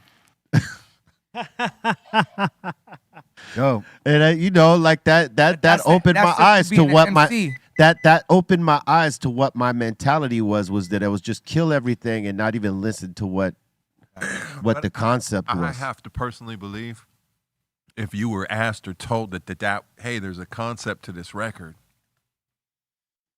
You're right. Be real. Listen to what I'm doing. No, you're right. See if you vibe with it. That you wouldn't have took a shot at that and got it easily. Yo, that's called producing the record. If let's say, because I think he assumed I was going to get where he was coming from based on what he had done, because we didn't have a conversation on it. Because you're right. If I had the conversation with them about it, I would have totally have done it. Text or an email like that. Hey, where's I'm the I'm direction? acting high, but it you wasn't should act drunk. It wasn't his fault. I was trying. I should have paid attention more on it. But it was like the way that I did this joint called Peer Pressure with De La Soul, right? Mm-hmm. They wanted me to come off as if we're peer pressuring Paz to get high, right? And I didn't even write any of my shit. They wrote it, but they thought I'd be good to like, come in. I think I wrote a piece of one of my pieces in the verses where we're flipping back and forth. But it was like we talked about it. So it was there was a pre-discussion before I even did anything. This is the concept. Mace, me, and Dave, rest in peace, are trying to get Paz to like get high on the song. So I got it with the context of that. So when they fed me some of the lyrics, I was like, okay with it because, this is what the song was about. And they crafted it. You know what I mean? But if they had just given it to me and I would have just not even went on the concept and just went on a snap mission, it would have fucked up the song. No doubt. Yeah. Kind of what Prince Paul told me for that record, Prince Among Thieves, was like, hey, you're a racist cop. Go. You bodied that record, bro. And you bodied that. You bodied that record. He literally just gave me the beat and said, I love that song. You're a racist cop. Go. That's it. Write a record. I like that beat too. I like producers. Crazy. That was a fun record. I like producers that can spill out an idea like that to you, like give you a perspective that you might not have been thinking. You might hear the beat and say, "Well, okay, I'm gonna write about this," but then they come in and say, "Hey, kind of like Larry David shit before Larry David, because he didn't write it. He just told you, here's the story." And he did it with every rapper on the record. Every MC was just told, like, here's your character. You got to get from here to here with what you're saying. Yeah. But it was, I'm a racist cop. I'm breaking into this guy. I'm fucking hassling him. But that's what I'm saying, right? Is that great producers like that hear the story on the beat before you even flip it. Some of them, not all of them. You know, some of them might just let you do your thing, but like, Still think that should be a Broadway show. some of them have Yeah, a that would vision. be tough. Like the Lin-Manuel Miranda. Lin-Manuel, yeah. That, I right? mean, let me Thieves, like let me a tell you real something. hip-hop Let Yeah, me that tell you was something. Broadway From show. us coming from like the old school back in the days when we did a posse cut, you didn't want to be the weakest link. Hell no. Nah, for You sure. know what I'm saying? Mm-mm. Like for instance, let me tell you something. Like Big Pun, perfect example. He would tell you when he's on the posse, he's like, "Yo, I'm taking everybody's head out. Like I'm taking Yeah. it off. See, when you got on with somebody Flying like that, everybody's head off. You already and, know. And sure enough, he did it. he did. Yeah. Any Man. record he was on, he's the fucking man. Hey, I'll tell you what, you know, like Joe getting on with Pun made Joe better because he had to rap on a different Yeah. fucking level. Even that record y'all did, what would you do if you could Yeah. do the unbelievable? Pun- Yo, y'all all killed Pun- that shit with Pun it. used to Hey, write listen. for Joe. Hey, in the listen, studio. I'm I gonna was say there. I'm gonna say this again. I said it somewhere else, or maybe I said it here. I don't know, but like listening to Pun helped me shift into a different style because I'm a student of styles, and he helped me shift into a different flow. My like flow before listening to Pun Yep. would be Nobody was some doing it. pauses and different cadences where it Yeah, stretches same, shit out. same. And after I heard Pun, I unlocked a different flow pattern. Yep. And he inspired that. You know what I mean? Because I was hearing how he was snapping, and I was like, wordplay was. I used to Yes. rap like when I was a kid. I used to rap more like Nas and Method Man. Like it was like a da da da da da da da da, like slower. Yeah. But then when I started hearing like Pun, I wanted to do more like the that in the middle, More I words. wanted Crazy to words. go like that. Like he helped me like change speeds and know how Yes. to attack the beat different. that's the same shit he did for me. Like you know people don't hear that shit enough, but he influenced many in terms of that. Just the way that Cool G rap. Yeah, G-Rap influenced is G-Rap a style to me. change. I always look at it like G-Rap made it up, and then like Pun took it to another level. Yeah, that's I mean, real My talk. style that I use, I got from them too. Yeah, I mean, G-Rap is the one of the most prolific. To this real. day. If you ask Eminem who's your favorite rapper, he's gonna tell you G-Rap. And Redman. Those guys made up that You style. ask Big Pun back in the days, he would tell you G-Rap. G-Rap. The three He's amazing. three guys that changed rap the most, like from the Run DMC era into whatever it became, were G-Rap, Badass. Rakim, Kane. and Kane. yeah, Well, Kane well, and out of the Chris. giants, KRS. out of the giants at that time, And he- Chuck, man, I'm Woo, Yeah. Chuck can't- D can't too. sleep. Those No five doubt. right there, Presence there's your of Mount Chuck D. there's my Yeah. Mount Rush. that is a great Mount Rushmore. But let me tell you what, out of all those giants, Cool G Rap had the most fluent flow out of Oh, he's all of them. ridiculous. Bro, he Where still, impacted- still raps like that today. Yes, impacted. It's a Crazy. demo on. Listen, impacted syllables within the context of each phrase, Yeah. right? That like just bounce. So you rhyme like 4 times within one measure. Yeah. Within one bar. He or whatever. created that He's style. He's making the every sickest. other word rap. Crazy, Rhyme, bro. like, Yeah, I mean, like Crazy. to me, he's one of the sickest styles that ever existed in hip hop rap shit. Sure. For real. Like your favorite rapper, Mm-hmm. Cool G Rap. I just finished my first joint. What was I smoking? Yo, so I don't know. let I'm me ready. ask- What's this you just gave me? Oh, that's some flavors. All right, let's bust it open. Yeah, bust it up. What is it, Luigi? I don't know. I just gave it to you. All right, Let's let's go. smoke. Word up! It's National Paw Paw Day. I'm just asking what I'm smoking, you know what I mean? I don't know what Paw Paw It's is. called weed. What paw, like what pops? Like a dad? It says paw like. Oh, Oh, okay. It's this. It's Oh, this okay. plant. Paw Okay. Paw Day. Yeah. There must be some kind of thing that It's a happens. kind of fruit. It's a fruit. All right. Cool. We taking another shot? What's going on? And y'all? it's I'm the good. Air Force. I'm It's good, but I hook you up. Oh, you good? You good? Yeah, I got mine. and it is also the Air Force's birthday. Happy birthday, Air Force. Like the real, like the Space Force or Air Force? Air Force. Space Force. How old is the Air Force, Beery? That's a good question. How, actually. I'm gonna guess roundabouts 111. 19 what? The Air Force is 78 years old. Oh, Hundo. 1947. 1947. Man, Yeah, fucking World shame. War. Sorry, something. whatever history teacher Air is ashamed Force. of me right now. Why was the Air Force created? So they could go bomb Germany. Yeah, to bomb things To bomb thing. and fly people places to kill other people. Yeah, so they Oh go my God. bomb the shit out, Officially. bomb the shit out of Germany back Jesus in the day. Christ. The Department of War says so. Yeah. All right, shit, we are way behind. Did you know it is the birthday of the late great D.D. Ramone? Hell yeah. Born on this day in 1951. Bad motherfucker right here. That's just cool. All right. Dude, Ramones forever, dude. Hey, I'll tell you what. The guy who reminds me of D.D. Ramone right now is Robert Trujillo's son. The way he plays, not necessarily what he's playing, but like the energy and style that he plays on stage reminds me. Yeah. Even his look is kind of D.D. Ramone style. Hell yeah, Well, not dude. right here because his hair is longer, but he's cut his hair. Ty's a badass, dude. Yeah, he's badass, man. Ty Trujillo. Seen that kid play for years, man. plays He's for doing it. Plays for Suicidal Tendencies right now. He's a Oh, yeah. badass. Did you know it is the birthday of the late, great James Gandolfini, born on this day in 1961? Legend. Yes, legend. Great actor, this man here. I've been thinking about finishing The Sopranos, too. What? Yeah, You never finished The Sopranos. No. Come on, bro. The last episode is iconic. That's what I hear. Fuck all the way off. I'm thinking, you know, I got HBO Max. Yeah. So I think I'm gonna. You should, man. It's worth it. Yeah, I hear it. Okay, but the last episode, you'll either love it or you'll hate it. I kind of hated it, but as I get older, I understand it. Yes, that part.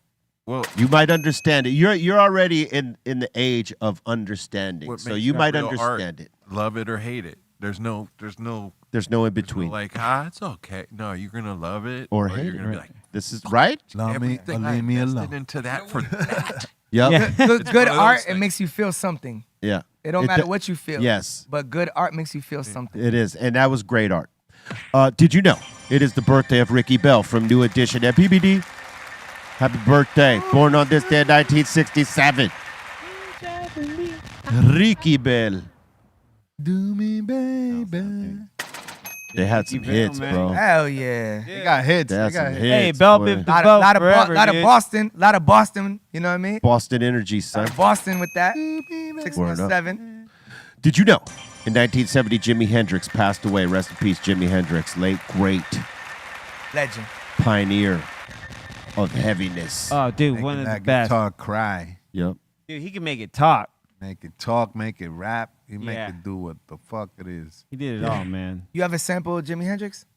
Of course. Come on. What record? Do we know it? Shh, don't. Nah, I know sometimes we don't tell, but sometimes you cleared it. Or Jimi something. Hendrix. Hey, we definitely have. Definitely. Yeah, We I- definitely have. Something. I Miss haven't. Lover Don't got sleep. drunk.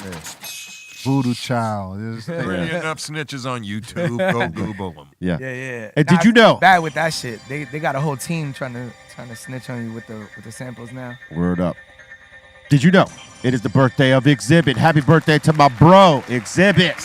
X to the Z.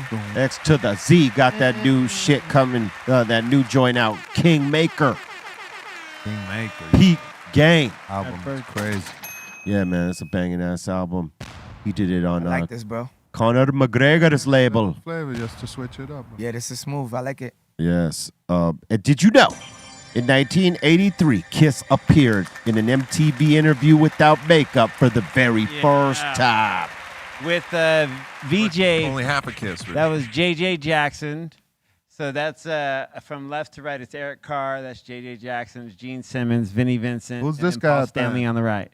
So it's That's half Eric a Carr kiss. all the way on the left. That's the the drummer. Half That's a the drummer. kiss. Oh, he definitely debuted looks with gay. no makeup. Yeah, pretty much. They Yeah. decided to go makeup free, and they did it on MTV, and they world premiered the video to lick it up, and then they blew up. They started to blow up from taking their makeup off. And they look gay. C minus. Yeah. You were a huge fan. Yeah. Of Kiss. How did that make you feel when they popped off without the makeup? I was kind of bummed because I wanted to see the makeup version, you know, that you heard about, and I seen like all the pictures in the magazines and shit, and I wanted to see that show. And here they come with their faces all out. And of course, that's the first show I ever got to see. Was Telling them you on to Matt, lick it up. Telling you to lick it up even. No, sorry, Gene. That's why they went back. They went back to the iconic How long makeup. did that last? 1, 2 albums? No, Two. they did like 15. No, no without makeup? the makeup. Yeah. Without They the made makeup. 15 albums? Without the makeup. No, they 15 years. 15 years. Like They went 15 years without the makeup. Yes, it was from they took it. They Wow. took the makeup 84. I think was that. Like, what year was that, Bolton? I'm seeing Kiss made 6 studio albums. Kiss made 6 studio albums without the makeup before the band's first Unmasked tour in 1983. Wow. They fucked up. Yeah. After Lick It Up, and then saying? Lick It Up, Makeup was Animalize, the right shit. here. Here's the list. Asylum. Yeah. Well, hey, Crazy. let's be glad they went back to the fucking makeup. We want to see our legends like the way that we like them, you know? Yeah. I don't want to see Clark I Kent. I don't know want to see anything Superman. about any of those albums except the title track of the 1983 one. Hey, Lick It Up was a good song though. And that was when I tuned the Did. fuck out. When Anim- that was when it was like, oh man, my childhood just died. Yeah. Damn. Yeah. No, like, it who the started- fuck are these four? I gay knew I guys was a with- man in that Run moment. DMC is like, king. Yeah. singing, like, That day. That was that put the day, Kiss baby. shit Turning it- on. yeah. I think that 1983. I think that was that fucking day. Yeah. You were 14 years old, son. Yo, and I was like rock box over fucking Lick It Up Yeah. forever. Samesies. That's it. Yeah. All right, next one. Oh wait, tapped we ain't out. even there yet, are we? No, we are not. All right, we're about to open up the doors to the insane asylum. That means y'all got a comment, question, shout out, suggestion. We are here for it. Bing bang. Told you to lick it up. Lick it up. Dude, We got Jamie in here saying, yo, big shout out to Be Real. I just listened to your collab with Outkast, Explosion. That's a really good song, and that's my shit since 91. You know what's crazy is that we were talking about that song yesterday with Armin. Armin was here. Salute to my bro Armin, another bar spitting motherfucker. And we were talking about that collab because it was unexpected. It pertains to the conversation we were talking about before, where we were talking about taking motherfuckers' heads off taking on the track. motherfuckers' heads off on the track and being selfish and shit like that. That was a track I got selfish on because I did not even think that Outkast would call me. I didn't know I was on their radar like that, right? So they asked me to be on the shit, and it's an aggressive, up-tempo track. And at the time, I had beef with Double XL and the Source magazine and all those guys, and I fucking snapped on them that track. And not thinking that could lead to repercussions for Outkast. I was being very Oh, because selfish. Bros was on the song. All right. Yeah, well, it's their song, you and here I am yeah. airing these motherfuckers out, and they probably didn't expect me to air them out on that song. So, I salute to them because they didn't ask me to change the verse, and they put it out and gave me my platinum plaque for that. But Hold up. yeah, so it was unexpected, but like that's on that track, that's one of the tracks I noticed, man. I was very selfish on that, and that's when I started flipping my frame of mind that I'm gonna like be on songs with people and try to make the song better and not just be taking motherfuckers' heads out. Yeah. Yeah, you gotta take everybody's head out. I mean, I'm gonna do that regardless, but I'm saying I'm gonna do it more in the context of the song than like going off grid. Sometimes we come into a beat Hey man, with intention. The best records are when everyone's taking everybody's head off. Well, yeah, everybody gets competitive. You can serve yourself the song and the record, which are all three different things. At the same time, though. You have to learn that, though. Yeah. War porn was never once us in the room, La Coca, were any of us in the room trying to be like, no, I'm going to let somebody else slide. I was Hell going no. for Trying to- You were going crazy on all that shit. Well, whoever, but that's the point. It's like whoever said it earlier. No one's trying to be the weakest link on the track, Nobody. and that's what makes the tracks great. The record we did with Premier, me, Everlast, Bun B, and Slain, the coolest thing about the comment section is all our fans going to war. You crazy? Termanology killed it. Now you bugging. Everlast body jaw. Now you bugging. Bun B. Oh, Slain. Like, I love that. Now look. Now look. Can we bring that up? Hold on. Real quick. Let me make point. this point. Let me make this point. Because songs like that are ones that aren't necessarily a concept song. Right. It's just got a good chorus, but everybody's going for broke, You read right? that stuff? And when it's Anti-hero?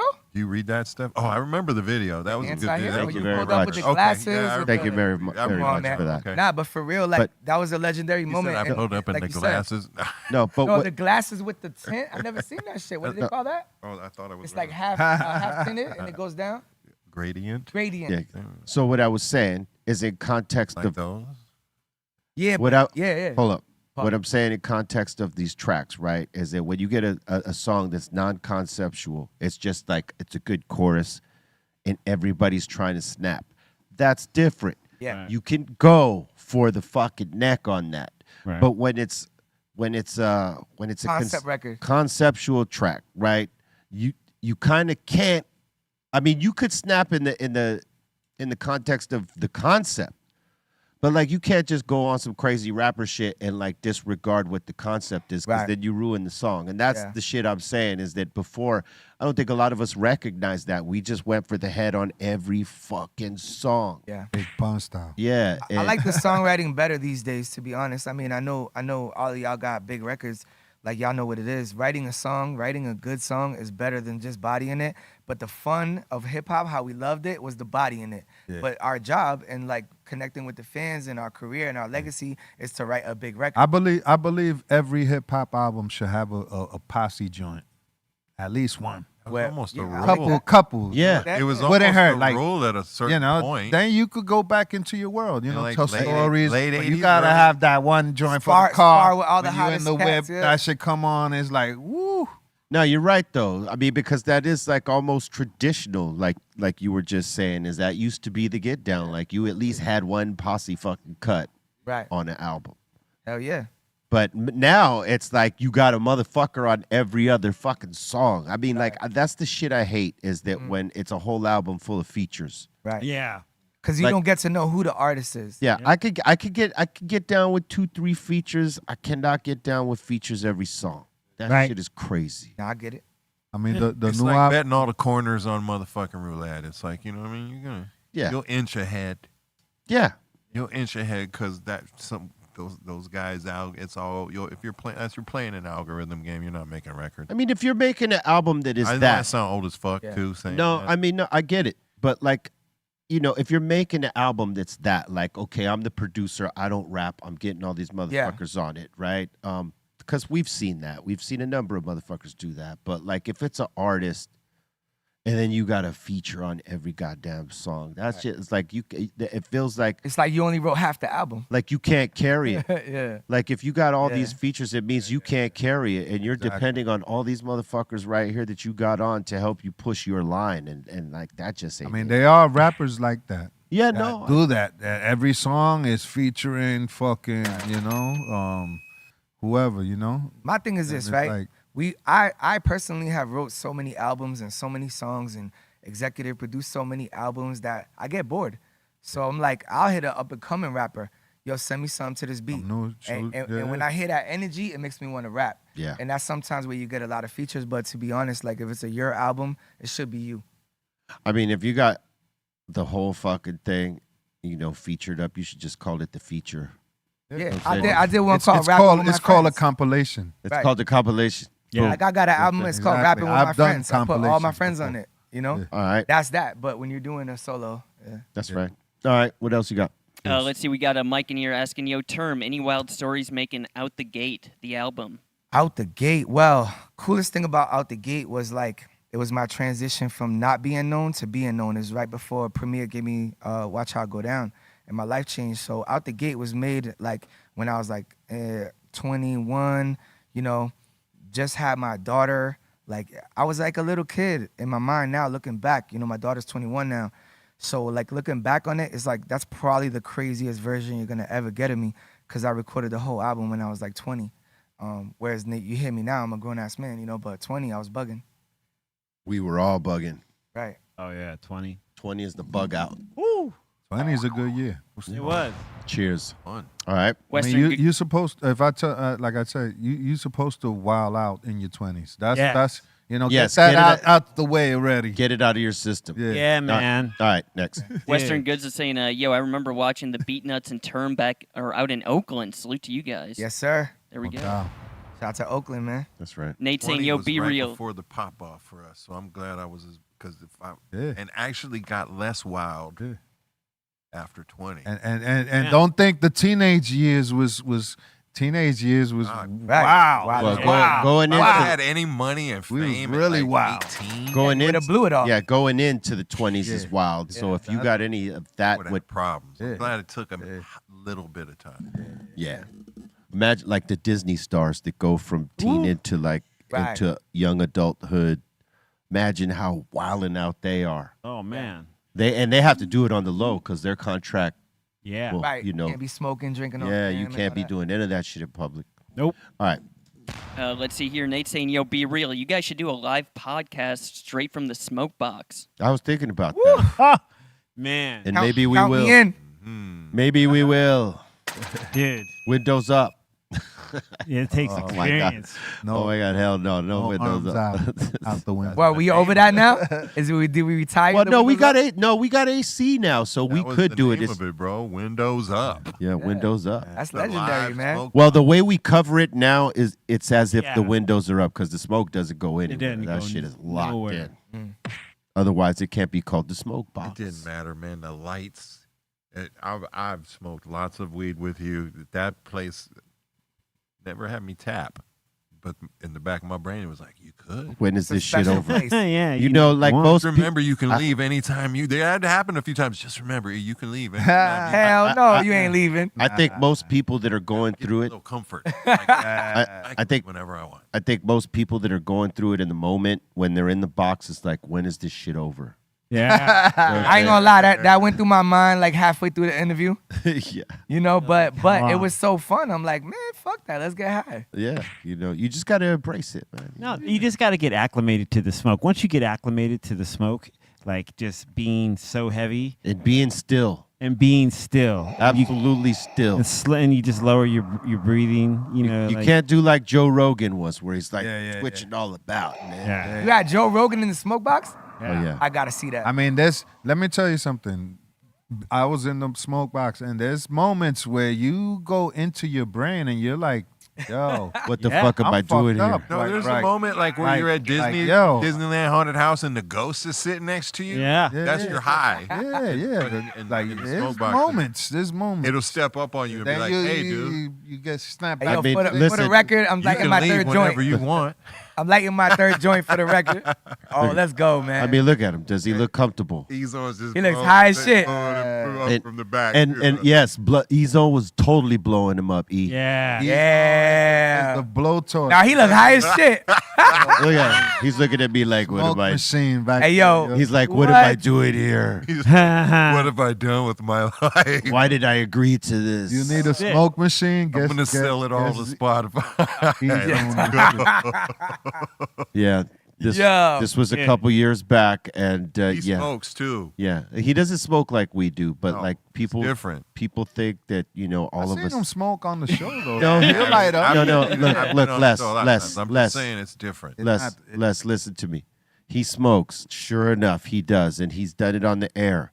But the frequency that we smoke with down here, he does not. Not many people do. Look, he's lifting his shoulder for fuck's sake. You know what I'm saying? Like, he's like, Doesn't have a Yeah. joint. Like who the fuck? he put that joint down. Yeah. He didn't want no part of it. He I just realize Ezo was that's not already helping at all. Ezo was already getting him high. The smoke box. All right, Yeah. all right. Next one before we get carried away. Yeah, I was That's gonna say, definitely- wasn't this like just his only? He only had like a hit or two. So yeah. Because he pretty probably much it. smoked four, not realizing it right before the show. Be real. Be Someone, real. someone That's what give him. we mean when we say Be we real smoke looks every- like he just gave him some bombshell. He's like, yeah, smoke that No, shit, if- nigga. if Yeah, I'm you if about to I'm get- if I'm remembering correctly, E-Zone I think gave him a dab before the show, There it is. and so he was already like fucking high as He's on fuck. looks dabbed out. Yeah. I had to tell Ezo stop dabbing people out before we get in the box. Settle down, Beavis. Because they'll tap faster. You know what I'm saying? Oh, The Right. Okay. The dabs get you high as fuck if that's Yeah. something you don't do and you've done it for the first time. I done then- it. fuck I with- did then- it with then African hold Monster, up. but I'm not a fan of it. But no, I'm saying if you've done it for the first time, then you try to get into the smoke box after. That's not an easy fucking Yeah, you tap. No. dabbing and then go to the smoke Yeah. box? Hell no. Yeah. Gotta And that's dab what after. that's what Joe did. Okay. Yeah. That's That why he, explains the body language. yeah, Some he was, folks could do it. he was a little Right, yeah. uncomfortable. Yeah. Yeah, he's All right. trying to like. Let's Stupid Almanac is saying, yo, what's up, guys? You guys need to come back to the Boston. You need to come back to Boston for another haunted Halloween show. The new venue, the MGM Theater, is connected to Fenway Park. Yes, sir. We in there. We're working on it. Dope. Multi Carson is saying again, great ensemble tonight. Much love all the way from Germany. Loopy is saying, did you guys ever take knife hits back in the day? 2 butter knives from a stove to smoke your hash and weed. I've never done it. I always heard about it. Hits. It's like it predates like vaping, I guess. It seems heroin-y. You put the deal. I don't on. think I'm into that. No, you might as well use a spoon. Yeah, heat up a spoon, right? Yeah. I don't do drugs. It wasn't necessarily something we did on our I've end. done the little pardon me, bend up the pin. Yeah, put the little hash on it, burn it, put it under the glass. And that's hit cool. it at the edge of the table type. Shit. Well, you remember Skate Master Tate, right? Yes, I do. The thing he taught me with getting the hash, like if it was a soft ball of hash and you could stick a pin in it. Safety pin was the word I was looking for. Yes, there. yes. Okay. You couldn't do this with the dry bricky hash. It had to be that soft shit, right? Or at least relatively soft. Yes, he would stick a pin in it and he would light it up for a couple seconds, let it burn, but not all the way, and then he'd blow it out and drop it into the pile of weed and then, break it up together. Well, the weed was already broken up, but he would drop the soft ball of hash in there after it's been lit up a little bit and then mix it with the weed and then roll that up. He called that the marriage. And that was like a really good way to like roll hash without the crazy run and all that stuff. And it's like, it's in the fucking weed. Bro, we used to get lit to that. Skate Master Tate, rest in peace, taught me that little trick. You don't burn it all the way. You let it heat up, let it get warm, and then you drop it into the weed pile and mix it in and then roll that shit up. Did you ever used to put like little sprinkles of hash in your blunts? Well, this was the hash. We did that shit. We'd take the chunk of hash, light it, warm it up, and then put it all into the weed and mix it in but all you in busted together. it down like little crumbles? No, we took the whole goddamn ball. Smoked the and, ball. Yeah. Nah, not like that. We were extreme, dog. I mean, that's why we're monsters at this shit. I remember being in Europe one time. Christiania. Somewhere out there, I was out there. We only had hash, no weed. Christiania. Listen, I fucking rolled the hash blunt. Had weed. Yeah, you ever smoked the hash blunt? Just all hash? Yeah. In there. That shit will fucking have you lightheaded. Yeah. You bugging out. I mean, ever when really you lost don't got my no voice on the road is because back in the days, though, that was all you could find in Europe. And that's what I'm saying. A lot of hash, yeah. So I remember that. We'll twist it in a cigar. You pulling up to So hoods, then they you'll got no get butter that on little hash. cigar. Back in the days we stupid, but you know. Smoke a whole blunt of hash is crazy. Yeah. 2025, you never do that shit. Yeah. What's crazy is they would like sprinkle the fucking hash in the tobacco. Not even putting it in weed, you know what I'm saying, in Europe. No, that's definitely That's the crazy shit. They look at you crazy for just smoking a straight weed They're like, joint. you smoke pure? You smoke pure? Hell yeah, all I smoke is pure. What you mean? Don't put no tobacco in my blunt. Yeah, Hated well, that you know, shit. that's us on this side of the water. You know, Yeah, like well, they yeah, like now you'll see a lot of Euros that smoke pure. Yeah. But back in the day, back in them early '90s when we were going down there, it was like you were lucky if you got any weed in those There'd fucking be somebody spliffs. every other town that would be like, no, I could do that. I could hit. I saw y'all smoke. Let me like, tell you- well, let- we'd let warn me- people just like, hey, though, we smoke. And this is before the weed was even weed. But of course, again, being on tour with these guys, the cats would come out to woodwork to try and prove something. Right. So they'd always have a bag of Bring that. the heat. Yeah. And fucking, there'd always be somebody to be like, no, I can smoke it. And fucking before the show, they're getting wheeled out in a fucking, in a wheelchair or on a fucking gurney. Yep. Jeez. People don't know. An ambulance all fucking eyes. People don't know till they know. They don't. All right. What else you got? Double M's asking Termanology. Remember the Bun B album where he did the 11-hour live stream in one day? Yeah. That was amazing. Shout out to Static Selector. I wasn't invited to either one of them. Well, guess what? Hey, yo, Static. we're gonna invite you to number 5. This is the 5th one we've done. No, it's been 5, and I ain't been invited out. I will invite feel all like of y'all. a cleanup crew of like. Nah. I mean, listen. You just say you don't like rapping, you know. But if you want to rap, we'll invite you to Trill Static 5. So what we do is we make an album in a day, right? Static does all the beats. It's Bun B. Static, yo, yeah, he got some monster. But we do it live on Ustream, right? And or YouTube now. But Ustream in 2010, the first one we did, and I did one, Freddie Gibbs did one, Freeway did one, Saigon did one, and then when we got Bun, by the time we got to Bun, it was lit. So Bun and Static got it. Trill Static, we're doing part 5 this December, and what we do is we do a whole album live. Within 12 hours on YouTube.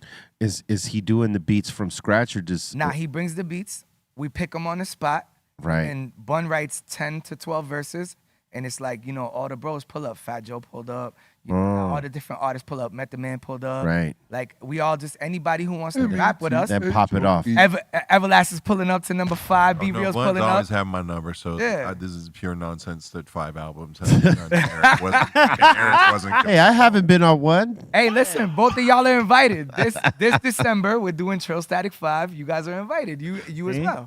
The invitation's there now. Oh, I wasn't complaining. I was just illustrating to him that I was not invited either. It's not- Damn, dude. I'm just fucking fun. My dude. That's my dude. Oh shit. No, and that's This a guy, dope. though, That's this that. guy, To, though, you gotta watch out for. that's a dope concept, though.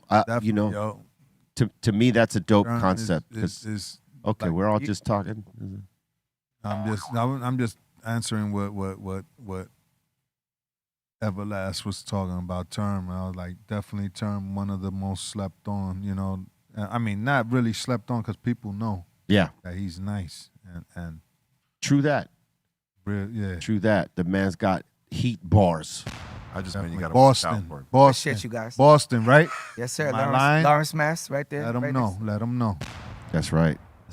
Bean Town. That's right. And watch 978, out big for him. 978. Good, lot He's of an good beer out instigator. there. A lot He's of a good beer. troublemaker. I'm a troublemaker. Come on, eat. Watch out for him. Let me tell you something. If Term ever invites you to go somewhere and meet him, best believe that we gonna be drinking. And it's, you know, Some ladies. yeah, it might be some things Some hip popping hop. out. Some hip Popping- hop. yeah. Some drinks.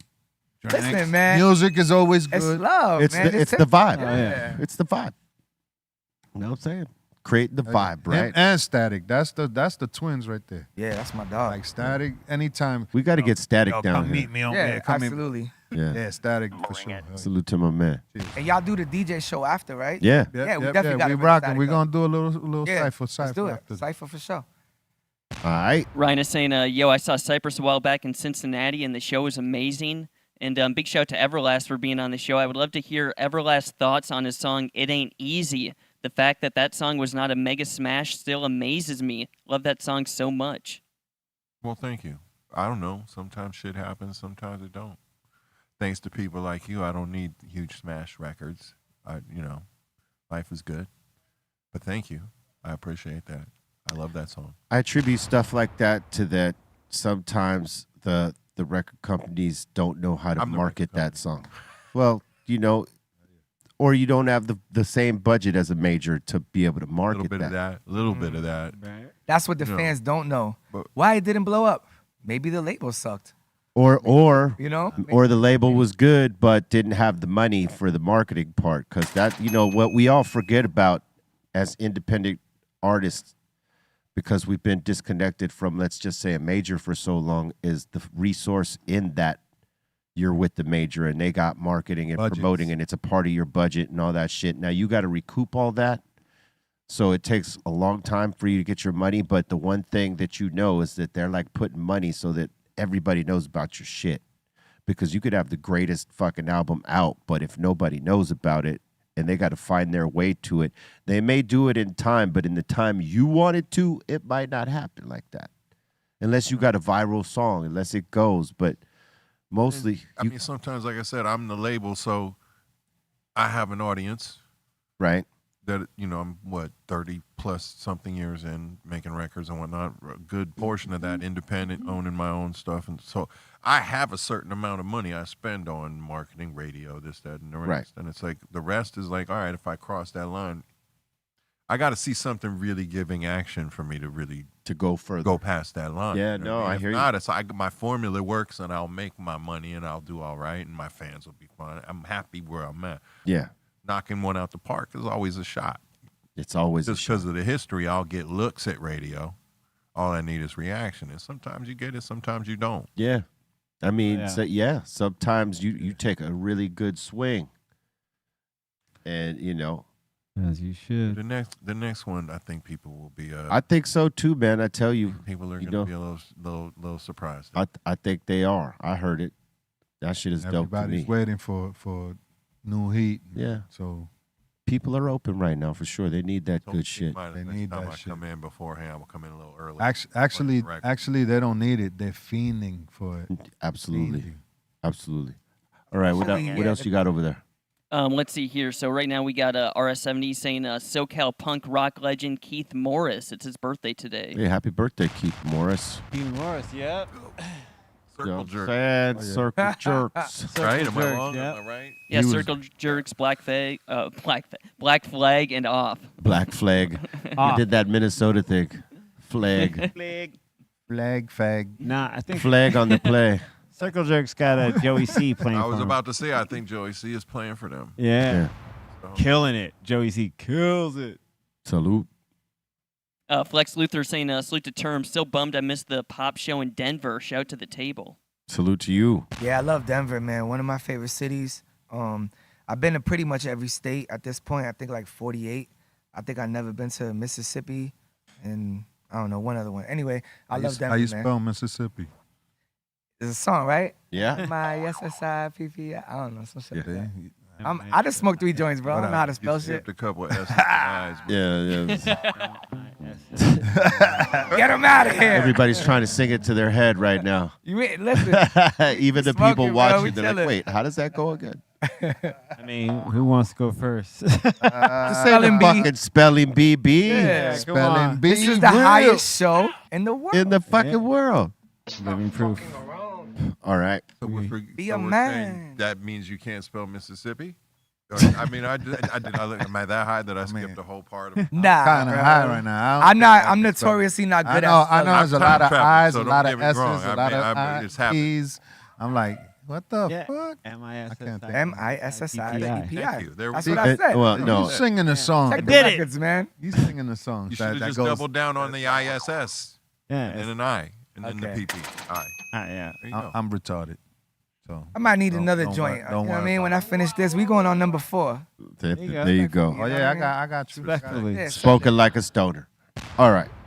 Let's see. Flex Luthor's also saying your collab with Paul Wall was dope, and it's cool to hear a Houston rapper spit bars on a traditional beat. Yeah, man. Shout out to Paul Wall, bro. I love Paul Wall. We're in our 3rd album right now. The first 2 did really well. This is the cool thing about this, right? Paul Wall is a great rapper. And because he blew up with the slow flow, people don't understand how much of an intricate MC he is.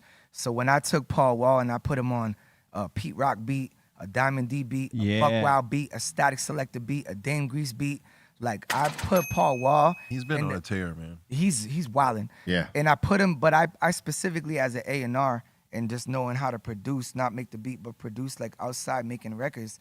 I put Paul Wall in a space where he could snap. And we've done records that are crazy, bro. And I ain't gonna lie, I got like a 99% body rate. Like if I get a song with you, I'm smoking you like all day. It's easy for me. Like that's what I do. And Paul really went crazy on the album. I'm like, damn. I had to sit back a few times like, man, he might have got me. Yo, And let that me means tell a lot, you respectfully. something. Let me tell you something. Paul is a MC's MC. But I'm Yeah. saying. Like. But he's not known for that.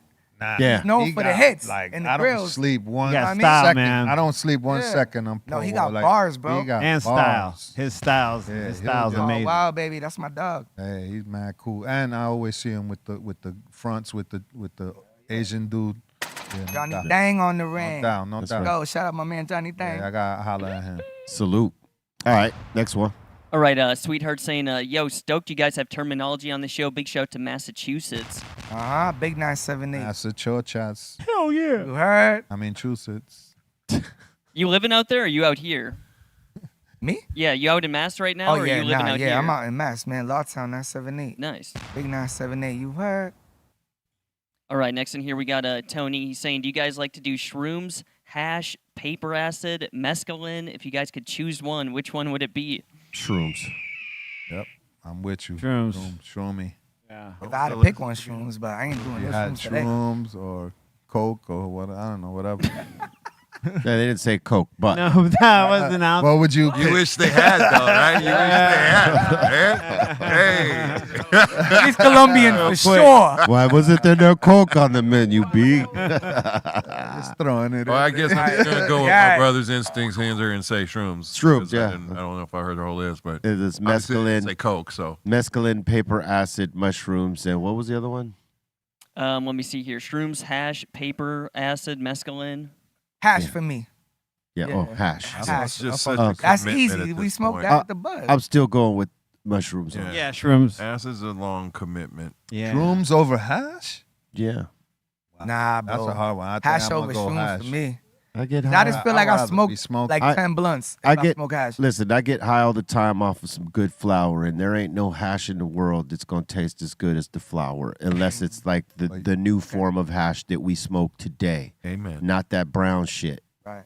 That's gonna get you high, and there's a little bit of taste to that, but it doesn't taste not as good as any flour we smoke today. So, and that's just a form of getting stoned off of THC. So, like realistically, if I'm gonna go for the unexperienced, You heard? it's Facts mushrooms. from the doctor. Yeah, no, I'm here, Mushrooms. listening. Mushrooms. Listening and learning. All right. I get high all the time. Mushrooms then. Fuck. Macro dosing. I get high. Big All right. shout out to Joaquin. Big shout out to Luis. Thank you so much for the super chat. Mike's asking, Term, what was your first car after a big bag?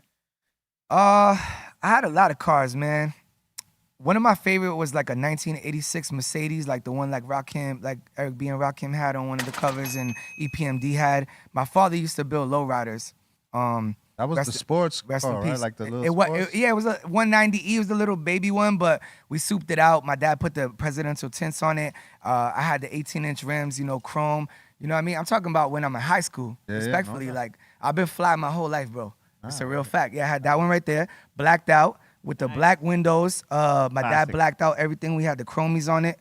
Right. Yeah, real shit. Like that was Classic. probably my favorite car. You know what I mean? That's some real NY shit. Yeah, but fun Real shit. East Coast shit. Fun shit was my Mustang. You know how he was talking about they used to race through the streets? Yeah. Man, when I had my Mustang, bro, you hit the gas, literally, you just put the pedal down, boom, the whole back. What was first? That Benz What was the first? Oh, the Benz was first- high school. I bought my mom that. Yeah. The 190E? When I got a little paper. Yeah, come on, man. Benz. Shout out to Mom, She dude. hated it and turned it in and came yeah. back with a Saturn. Mate, No way. man, Yeah, I her was day. like- I'm dead. I was like, wow. My Acura, I had an Acura CL that was clean. I don't know, man. I Wait, like- she traded that in for a Rita. Saturn? Oh man, That's wild. I know Now you win. I know you were tripping. But luckily, it was used when I bought it, so it was. But it was like 30 grand. She turned it in. I mean, I think she got. I mean, she just traded it in straight for a Saturn. Oh But man, it's easier to maintain. Like Mom Duke's break It a had window. like a 100,000-mile warranty and all this shit. Yeah. She But just you was break like- a window on a She Saturn, just never 100 could have bucks. seen herself in a Benz, which kind of bothered me. But I was like, it was your car. well, I I think the do. Saturn was more practical Yeah. for her. She loved that car. All right. But What I'm else? like, I saw that car. I was like, oh shit, that's the car I gave my mom. Then she just like came back like 3 weeks Man, later. I like, love with a that Saturn. car. Christian in here is asking, Termanology, what was it like working with Alchemist on I See Dead People? Man, Alchemist, one of my favorite producers. Lucky enough to have 5 records with him. I See Dead People is so cool because shout out to John Colombo. He's a great director. He's out here in LA. He actually did the one with me and Everlast as well. But John Colombo is such a great mind that he went to the cemetery and like he also like filmed mad people. Like, so in the song I See Dead People, I'm telling stories about people that I'm seeing and how they died, right? So one dude died in a car crash. One person died of AIDS. One person had health issues. He went and casted actors to play the people that I said. And I didn't see it until the video came out. And I'm like, bro, this is so crazy. Like, I wrote a song about somebody and he casted them in, you know what I mean? Yeah. So yeah, I See Dead People is beautiful, man. Shout out to ALC. Shout out to John Colombo, man. Legendary shit. That's what's up. And that seems to be it so far. Word up. Salute to everybody that rocked the super chat. We appreciate you. Thank you very much. Much love to all y'all. And thank you for being here with us on the Dr. Greenthumb Show today. Pass that positive vibe around. And we want to salute to my man Termanology for sitting in once again. You know what I'm saying? Smokebox alumni. Love you guys, man. Happy to be here. Word up. You want to give any shout outs before we roll? Yeah, man, I got a lot going on. Shout out to my man Summit. He's in the building. We got an album dropping September 26th. We just dropped a single Friday with Method Man. It's going crazy. Shout out to Method Man. The video drops the 26th as well with Method Man. So, we're excited about that. And I wrote a book. It's called 100 Ways to Be a Better Dad. You know what I mean? So you might want to check that out. Yeah, check out the website. Good Dad Gang. I need that. Shout out to Everlast for going on Joe Rogan podcast and telling everybody on that platform to follow Good Dad Gang. He's one of the first people that supported me, him and Premier. So anyways, man, man, new album with Summit dropping the 26th, and Good Dad Gang, let's go. That's right. C-. Shout out to everyone here at the table. B, Everlast, Termanology, always a pleasure, good sir. Psycho-Leezy, Treehouse Crew, Dom, Bolton, and Ray, Aton, Dro, E-Zone, The Strong One, and you for watching. Follow me at C-Fan4 on all social media. And I'll probably be on Twitch in the mix later tonight, so follow me there too. And see you tomorrow. Word. What up, Psycho-Leezy? Chilling over here. Shout out everybody just hanging out with us. Big Term for coming through. Dr. Greenthumb crew. If you're on the IG, follow me, PsychoLess Official. Go to the website, thepsycholessshop.com. And we're about to get into the mix, Thursday mix, Shout out to everybody, Big Term. Yeah. I think we're going to get into I brought some spitters with me. Yeah, we're going to get into a little cipher. We're going to get into a cipher right now. Me and my guys. So after the show, don't go nowhere. We're here. And, shout out Cervezacito. They hooked me up with some nice beers. It's flavors. Peace. Yo, shout out the Insane Asylum, shout out to Ray Morning Shot Film, shout out to The Dominator. Everyone go to BREALTV 2 and Twitch. We're going to get into the mix. And what's up, Everlast? Same old. Shout out Kydra Soze. All y'all motherfuckers back there behind that curtain acting and doing weird shit. C-, PsychoLess. My man Term, which was a nice surprise to see today. B, salute and God bless everybody. Get out your motherfucking house. It's good for you. Spread love. Swallow that.